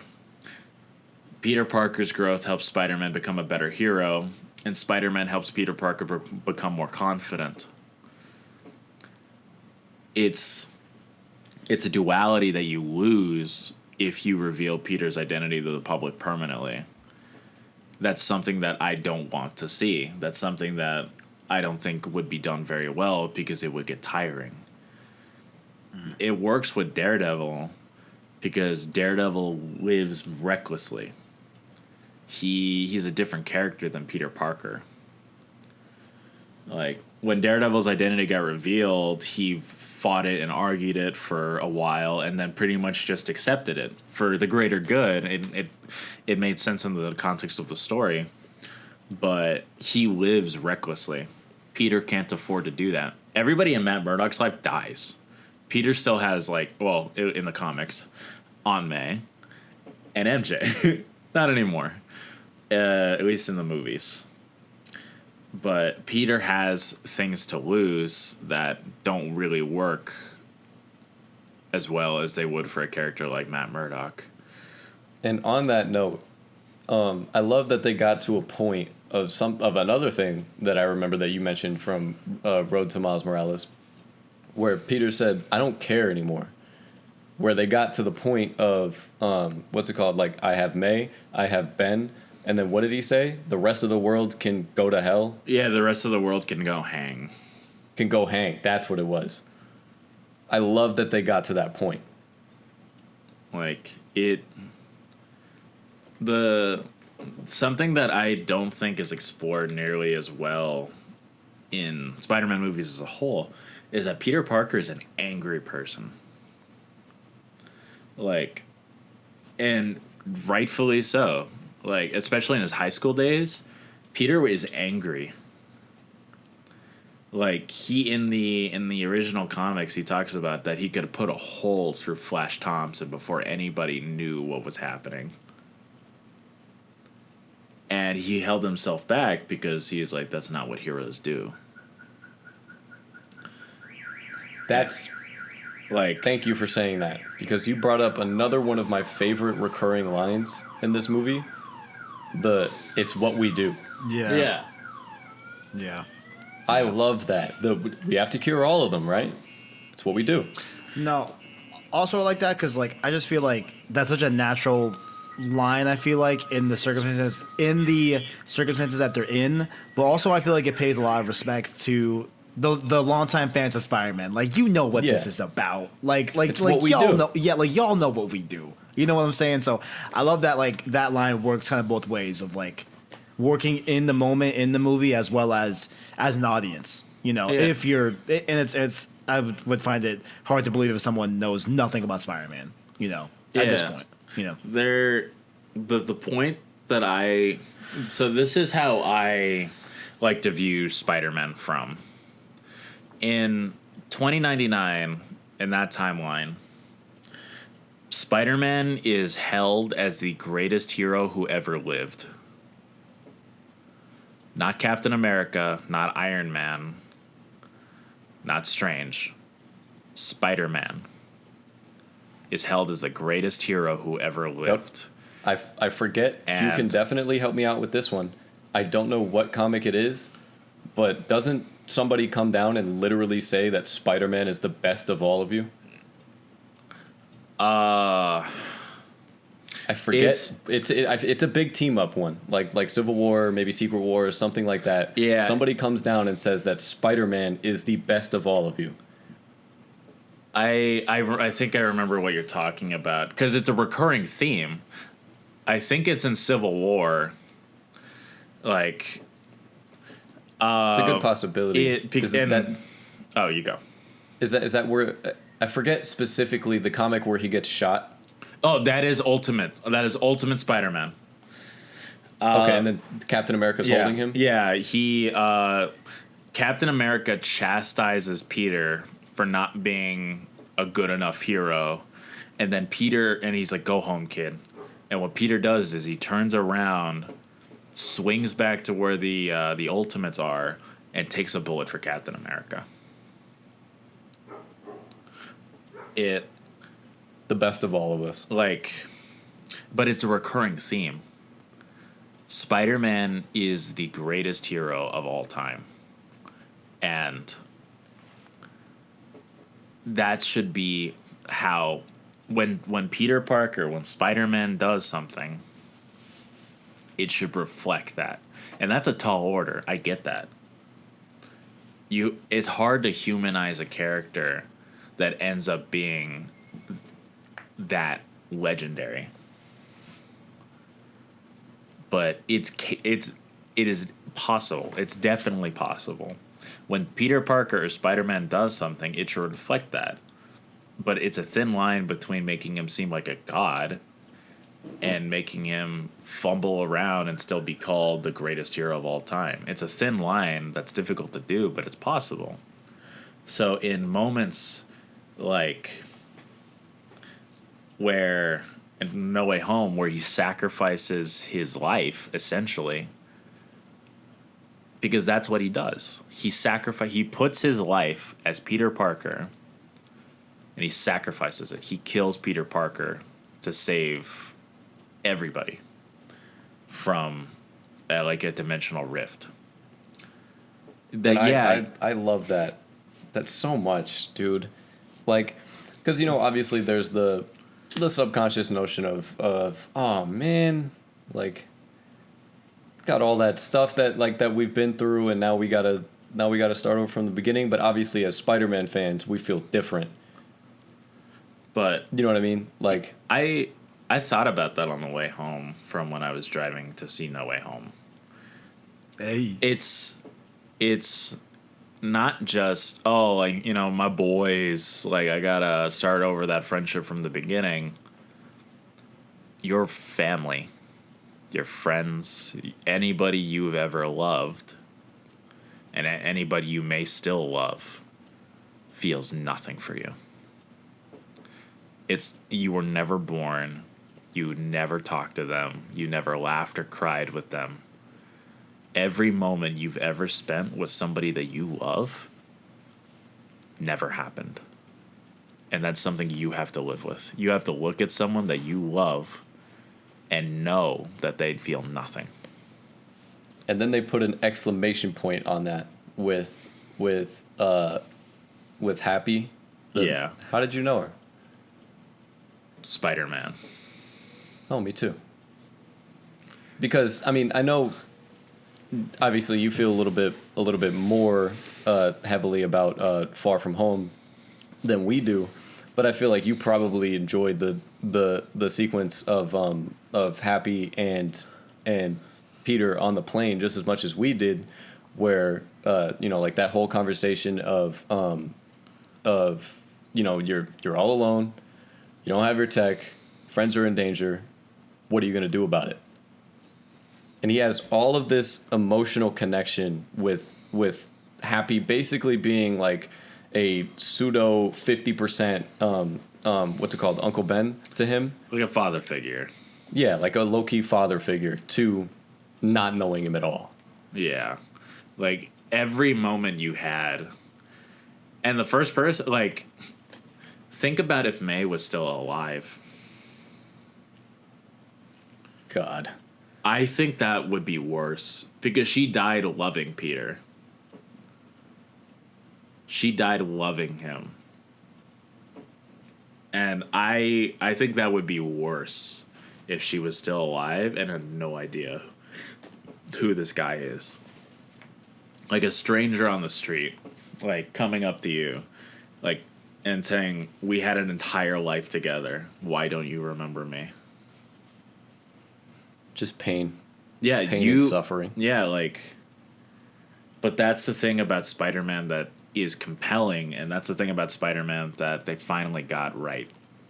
That is, no matter how many times or how hard you hit him, no matter how much weight you put on him, Spider-Man always finds the will to get up and fight. Without, it's not easy and it's not fair. But Spider-Man finds the will in himself to get up and fight. And that's that's the subtag, that's the subline, the byline of his character. yeah, it is power, responsibility, and choice. The choice to keep going, the choice to keep fighting, the choice to keep being a hero when everything in your life would push a normal person to their breaking point. And that's what's compelling about Spider-Man to me, and that's something they finally did to the level that I love in these other movies and these other forms of media, is that he made the choice to be responsible. And in that choice, he suffers, but he finds relief and he finds some form of peace in knowing that he did the right thing. And he continues to get up and fight every day. And that is why Spider-Man is the most important hero, in my opinion. I can't say it any better than that. Like, I love this movie. I think it's fun. This is something I wanted since Homecoming. Like, and that's something that Homecoming did, like, a little better. Like, it's the Stark, the influence of Tony Stark that drags Homecoming down for me. Like, how prevalent he is and how much they pushed him to be Uncle Ben that I hated. I hated that. I hated it in Homecoming, I hated it in Infinity War, and I hated it in Endgame and Far From Home. It's not fitting. Because Tony just picked up Peter one day and said, "Fight for me, you are my soldier." And Peter is like, "Okay, Dad." And that's something. That's a way that I've never heard it. That makes a lot of sense. Yeah. Yeah, it's awful. It is awful. Because Tony recruited him. And then somehow they become a father and son dynamic. That's not how I wanted it to go. If it should be anybody, it should have been May from the very beginning. Like, yeah, I think that they were trying to go for like a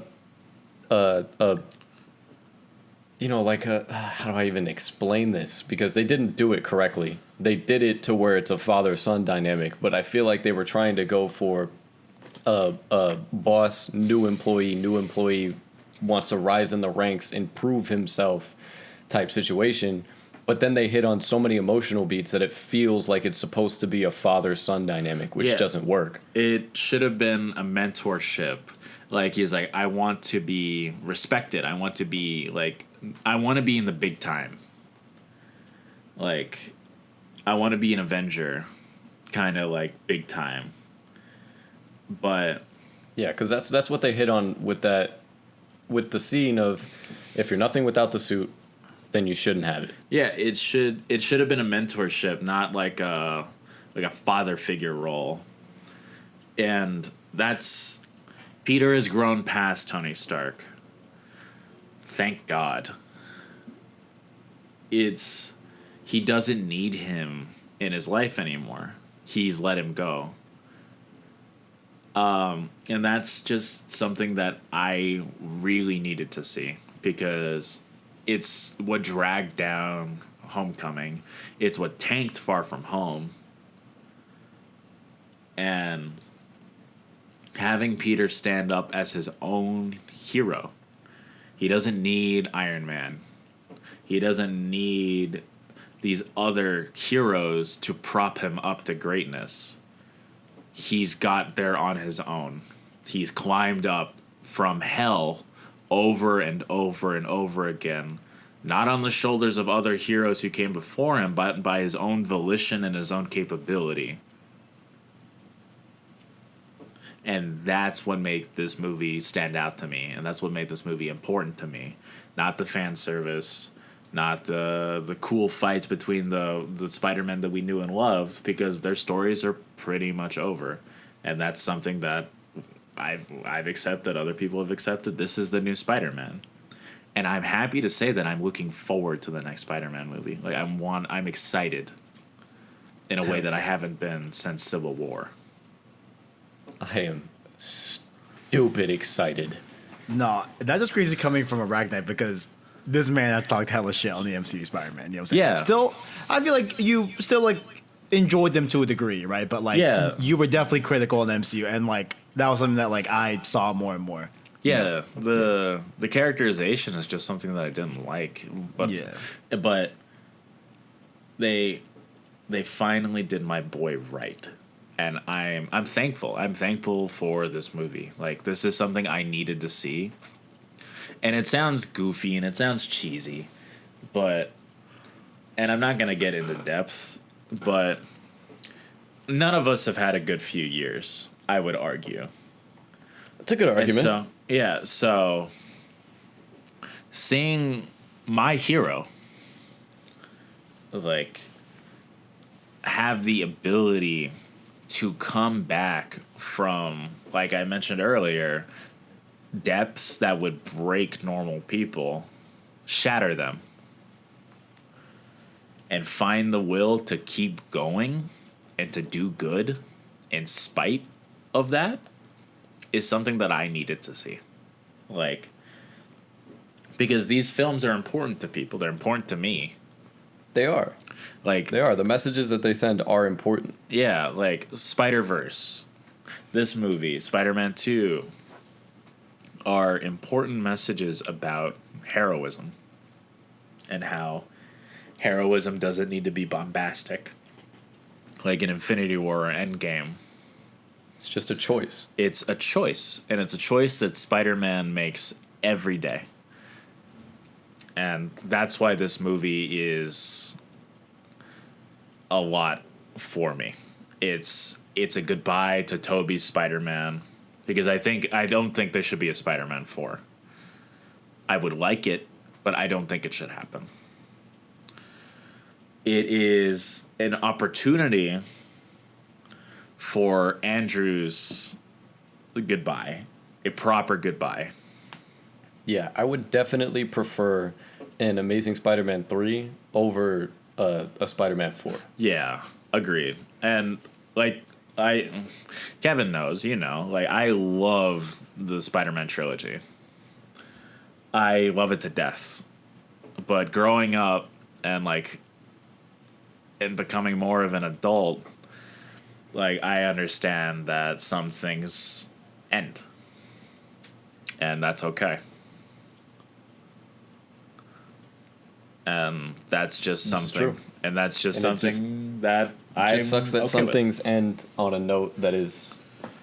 It's not what you wanted. It's not what they wanted either. Yeah. It's not what Andrew wanted. But Andrew, It's not what Andrew deserved. Yeah. So Andrew now has the ability to give a proper goodbye, like take a proper bow in a story that will probably give him closure. Because I remember a few years ago he talked about being Spider-Man, and he was heartbroken by the way that how Amazing Spider-Man 2 went and how people didn't like it. And Andrew feels as passionately about Spider-Man as I do. I feel like he loves the character as much as any fan really does. Like, Spider-Man's important to him, and you can see it. And This is true. There hasn't been a single newsworthy thing from Andrew Garfield that I've seen that he hasn't mentioned his love for Spider-Man. yeah. And Like, you know, the I forget where it was from. Maybe it was from Kimmel. The little clip of him posing as Spider-Man in the street and then accepting donations. yeah, Like, he's doing that for fun. like, Because he loves the character. Putting on the suit in any facet is cool to him.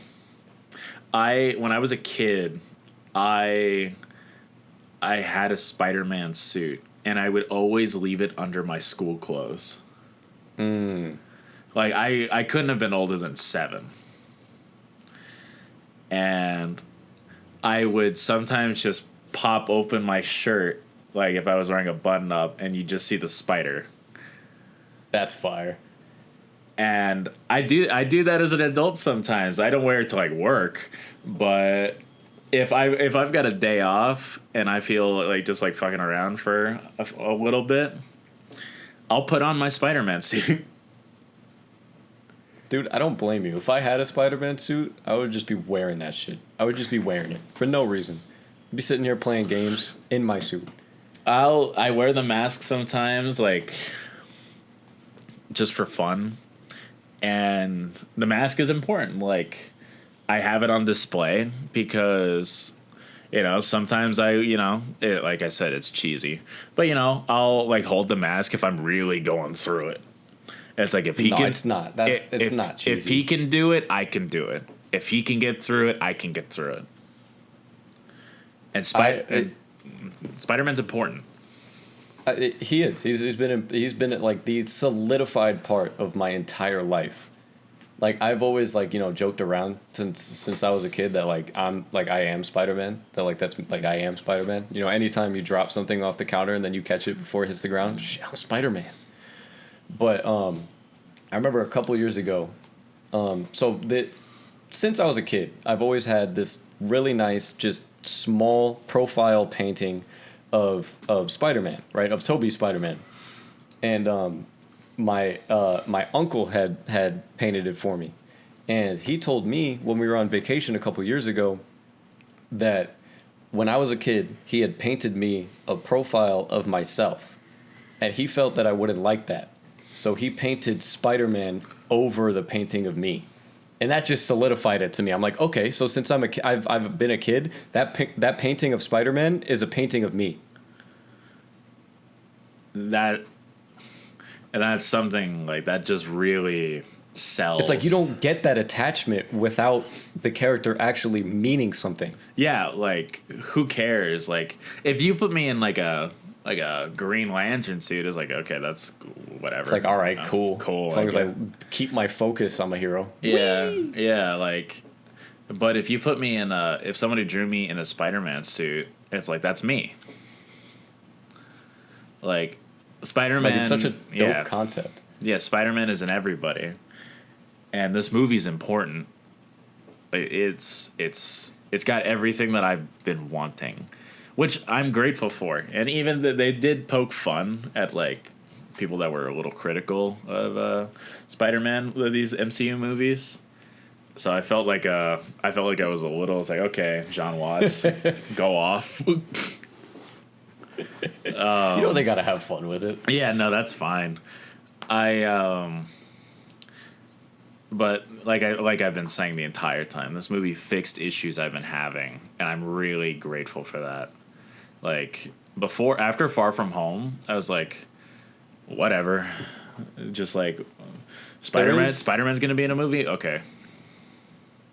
There is one thing that I thought was missing. I know we have to wrap this up soon. We got places to go, people to see, booked and busy, as Kevin would say. You know what I'm saying? Mm-hmm. But I canceled that thing we had to do, Billy. So fair enough. It's all good. Yeah. I was Fair like, enough. Yeah. I was like, this is not gonna happen. but No, we're just about there was done. something that I feel like, and this is not something that would change the story, would not change the plot, would not change how I feel about the movie, but I feel like it would have been really cool if so they mentioned Connors' name first. I mean, they mentioned it first in the beginning of the movie, but when Toby is in universe, they mentioned him in the laboratory, and then obviously Toby was the first one to start getting handled by the lizard when they were fighting on the Statue of Liberty.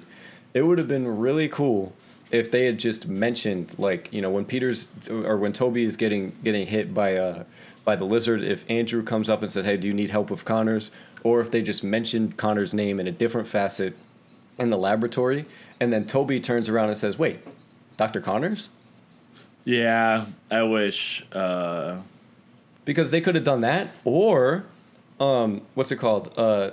If Toby could have like some extra knowledge on just how to combat him. Rather, obviously he doesn't know the chemical formula to fix him. That's what Andrew knows.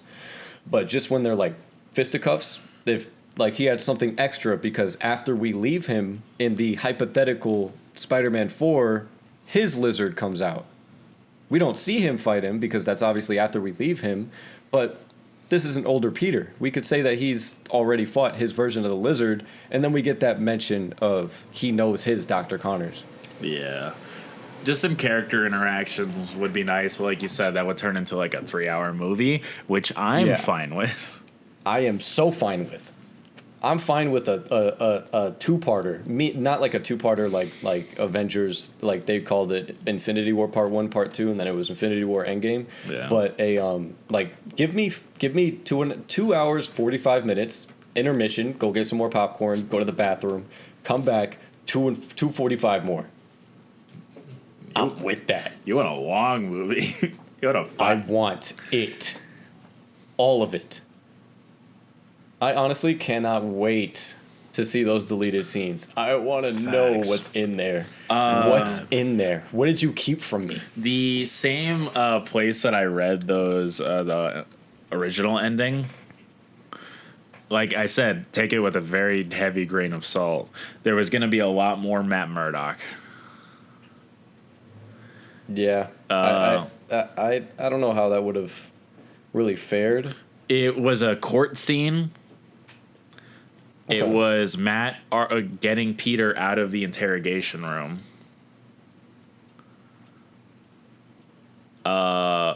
And what we saw is like these charges aren't going to stick. And then Matt argued for Peter as the crowd was getting like angrier and angrier. Okay. I can't wait to see what that would have looked like. But, I'm not vexed. Yeah, they took those out. I'm not vexed. Yeah, I liked what we got. Like, you could have just shown the cane, and I would have been fine. I was like, that's my boy. He's back. He's back, baby. Yeah. Honestly, I feel like an idiot. When the cane came down, I was like, yo, why Happy got a cane? Camera pan. Oh, my God. I lost it when I saw Murdoch. Like, did you recognize him off the cane or off his face? Off the cane. Off the cane? Yeah, I didn't recognize it off the cane. I'm kind of disappointed in myself for that. Kevin knows. Like, when we worked together all those years ago, which is weird to think about. Yeah, it's weird how that's been years. What the fuck? All I talked about was Daredevil. Facts. Like Daredevil and Spider-Man. And having him back is like was just great because Daredevil got canceled in, I think, October or November 29th, 26th or 29th of 2018. And from that day, I was on the Save Daredevil campaign. Yes, sir. I was fighting for my boy. I was fighting in the streets. And having him back was great. But I agree. like it's just the whole movie is really, really solid. It has earned a very solid 4th place, and there are a few things that I wasn't super fond of, but it holds its place as a very solid Spider-Man movie and a movie I want to rewatch, which is something I couldn't say about Homecoming or Far From Home. Yeah. Yeah, I honestly, I mean, maybe it's just because I was a little bit younger, you know. And with Homecoming, I didn't even have a car, but I don't remember seeing Homecoming and Far From Home multiple times in the theaters. I think I saw Far From Home twice, but not Homecoming. I think Homecoming I saw once in theaters. Like, I saw Homecoming twice, Far From Home twice, and then No Way Home twice. No, it seems like you love all the movies the same. You'd be wrong. You'd be wrong. I saw them all on opening night, but Homecoming, my parents wanted to see. Far From Home, I was on a date. And I had to hold back. She's like, "Oh, I thought that was really fun," and it was like, "Ugh." It's like, "Yeah, no, that was fun," and I was like holding myself back. It's like, "Don't ruin, Hey man, don't ruin." You said it was popcorn. Popcorn's fun. Yeah, no, I was like, "Yeah, I'm gonna go get more popcorn. I'll be right back." And I was just kind of like fuming. It was like, not fuming, but I was like, bro, what are they doing to my boy? They massacred my boy. They really did. But all in all, so I don't retread old ground too often.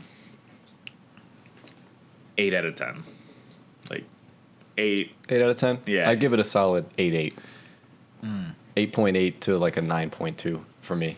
I just think, like, it's the way that I look at it is it like when I'm ranking it just like as a movie, is I try to separate myself from you know everything that we just talked about with Spider-Man, and think about the emotional beats that it was able to hit on. It was able to make me laugh. It was able to make me cry. It was able to make my palms sweat. And the ending satisfied me to an unbelievable conclusion. When it hits all 4 of those notes, it's a good movie to me. I'm at a 9. I'm at a 9. I really thought it was great. You know, there's no need to say more. Like, it is what it is, right? I don't think I mentioned it, but like that end bit, you know, seeing the apartment and then seeing him swing for the last time in that new suit, like, literally, like, speechless. You know, like, holy shit! Like, I can't believe like Tom is at this point now. You know, and we're like doing it. You know, we don't know what's to come of freshman year. I'm hoping that's like an animated like college series. I hope that's still Tom Holland. You know what I'm saying? Like voicing him or whatever. Like, I wonder what they're gonna do with that. That's interesting as well. But yeah, I really enjoyed this movie. Yeah. Shout out to Andrew Garfield as well. Getting choked up when MJ asked him if he's okay after saving her. That's a great moment. I love the moment too where Andrew is looking over at MJ and Peter having a moment together in the lab. And then, like, you know, Toby's like, "Hey, you have someone special?" Like, and then Toby being like, truly like a bit of like a shepherd, like, you know, he's like the most experienced environment. Yeah, he's literally like the father to these homies. You know what I'm saying? And like, I love how like once again like that makes sense in the movie as well as to the audience of like, yeah, you know, that totally makes sense that like he would have this approach, and it was great. It was great. I feel like this could have easily been shit on paper, but like they just killed it. Good movie. Yeah, Kevin Feige. I mean, I heard walking into the movie, somebody's opinion of this movie was that it was Kevin Feige's masterclass. Apt description. This is Kevin Feige's masterclass. Just because he's been here for all of these years. I think Tom Holland also changed that Feige wanted Spider-Man to lead the Avengers. I'm glad he changed that. Spider-Man really isn't. He's not really a team player, which is something they kind of reflected on in the movie, which was nice. Oh yeah, I loved that whole interaction of, well, that was when they gave us the second edition of the meme. Yeah. Where, Peter 1, Peter 2, Peter 3. Yeah. Yeah. Definitely. Yeah, I like how that's what this Peter Parker brought to the table, right? Like you have so much like experience with Toby, I feel like, and then Andrew, he's amazing. Like that's yeah. I mean, his thing, right? they even touched on that. Like they turned the public's. I mean, I have the feeling that like when they're talking about it, nobody really knows what they're talking about when they're talking shit about Andrew. They like Andrew, they just don't like the movie. Yeah, like there's really no problem with Andrew Spider-Man. It's just the movie itself. Yeah. So they touched on that by turning it into like a self-hate thing, and then Toby with the uplifting, therapist You're strategies. amazing. Tremendous. You're amazing. Let's hold on on that for a second. You're amazing. Okay. He really is. Thank you. No, really. I needed to hear that. Thank you. He really is like the dad.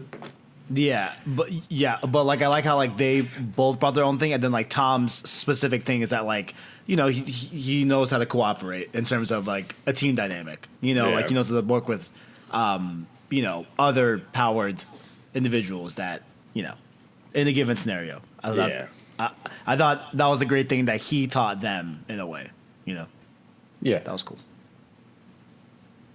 But before we wrap up this here cast, is there anything else that you guys wanted to touch on with the movie, or is there anything going on right now for you guys that you wanted to bring up? I was kind of shocked we didn't see MJ or Gwen. I know we got those. Well, like, we didn't see Gwen for a reason. Well, what if like she was plucked like before she died, right? Just like everyone else, you know what I'm saying? Then like, Andrew would have lost like his Spider-Man. I guess that would have been just really messy. He would have been in a ball. Okay, that's fair. That would have been extremely fucking messy. You right. Okay, you right. And then MJ, Kirsten Dunst, she can stay over there. I don't think they had a point, because That's fair. if you're gonna develop MJ, if you really want to develop MJ, make a Spider-Man 4. Like if that's really something you want to do, go ahead. But they didn't. Like this is already a big cast. The movie, to have a satisfying Mary Jane inclusion, the movie would have needed to be 3.5 hours long. Yeah. Like, which, as aforementioned, I'm with. Like, am I with it for the MJ? I imagine Maybe like an older Mary Jane like consoling Peter. It's like, if your Aunt May was anything like ours, then know that she loved you. Like she loved you more than anything in the world. Like a mother figure that he just lost. Yeah, I could definitely see that. I want an older Spider-Man with a kid. Give him a kid. Interesting. Yeah, they could definitely have and I know a lot of people didn't like how this scene was done, but an end of Harry Potter type situation where it was, I know Kevin, you haven't seen it, so I'll highlight it. 19 years after the conclusion of the series of Harry Potter, all of the main characters are now adults bringing their kids to Hogwarts, and we get like a scene of them like looking at each other, nodding, whatever, like they have their kids now, they're all grown up. That would have been how that felt to me. That would have been cool to see Toby have a kid. Man, it's weird growing up and seeing these characters. Like I said, I was like 7 when we last saw Tobey's Spider-Man on screen. I was 14 when Andrews was done, and I'm 21 years old, like becoming an adult, like looking back on my life and the development and growing up with these characters.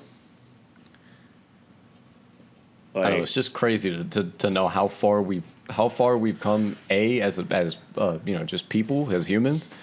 B, as comic book movies in general, and then C, as the Spider-Man character has developed over the past 20 years. Shout out to Spider-Man. Shout out to Spider-Man. Big up. Shout out to Stan Lee. Shout out to Steve Ditko. Shout out to their parents and their grandparents for keeping their lineage going. Thank you for the bloodline. And you know what? I guess one person can make a difference. I guess. Damn, I thought Orly was going to recognize that. I was like, that was from Spider-Man 3. I recognize it. Okay, it's just okay. No, you did. No, what I'm saying is like, I don't know how to add on to that. That was a solid ending. That was perfect. I love that. That's one of my favorite Stan Lee cameos. Oh yeah, just had to throw that out there. But I might as well was very just happy to have you call. boys on. This is a great conversation. This is the type of stuff that I love, where it's just, we've just been talking, just having a good time talking about some stuff that we love. You know what I'm saying? And that's what we're gonna get to do very soon with Road to Spider-Man PS5. Yes, sir. I can't tell you how excited I am for that. Yes, sir. Yes, sir. I am so ready. Peter and Miles bodied that guy in the trailer. Facts. He did. They bodied him. Shout out to Tom doing that Fisk move on Green Goblin. Mm-hmm. That was fire. That was fire. Shout out to that. Big fire. Shout Big to fire. Yes, sir. Yes, sir. But Kevin, where can the minimal amount of people find you? YouTube.com is his place in the source. Road to Forbidden West kicking up. You know what I'm saying? We going big on 2022. We back at it like a bad habit. Y'all know the vibes. Yeah, that's about it. Also on podcast services, Apple Podcasts, Google Play, Spotify, etc. as well. PlayStation Source podcast feed. Definitely check out that. Twitter at PSSourceVids. All the good stuff. Nice. Gotta love it. Gotta love PlayStation Source. Your #1 source for all PlayStation content. You heard it here. Orly, Yes, sir. where can the people find you? I'm just on Twitter. On Twitter, be tweeting some stuff? I'd be tweeting some pictures sometimes. Hey, yo, Horizon gonna have a photo mode, dog. What's good, bro? Was good. Are you on that, That's the dog? thing. What's If good? you want Yes, sir. if you love sir. Spider-Man, if you love any of these games, I believe I saw some Ghost of Tsushima ones from you as Yes. well. Yes. Am I tripping? Yes, If sir. you love any of these games that have photo modes, check out Orly's Twitter. You could spend 20 minutes just looking through the fire pictures that he has. Like, I remember with the Road to Miles, we were gonna do like a little competition upon my request for like a photo mode, and then I saw what you were doing and I was like, Yeah, I there's no really hope they competition. forget about that. I'm stealing all those for fucking thumbnails. I'm Feel stealing free. all of them. I'm stealing all for thumbnails. I swear. Those last Spider-Man pictures I took for No Way Home were pretty good. So fucking good, bro. So good. But I'll have a link to all of that in the description for you guys. I will see you very soon with a Boba Fett review. But that's going to be it for today. See you guys next week. Peace.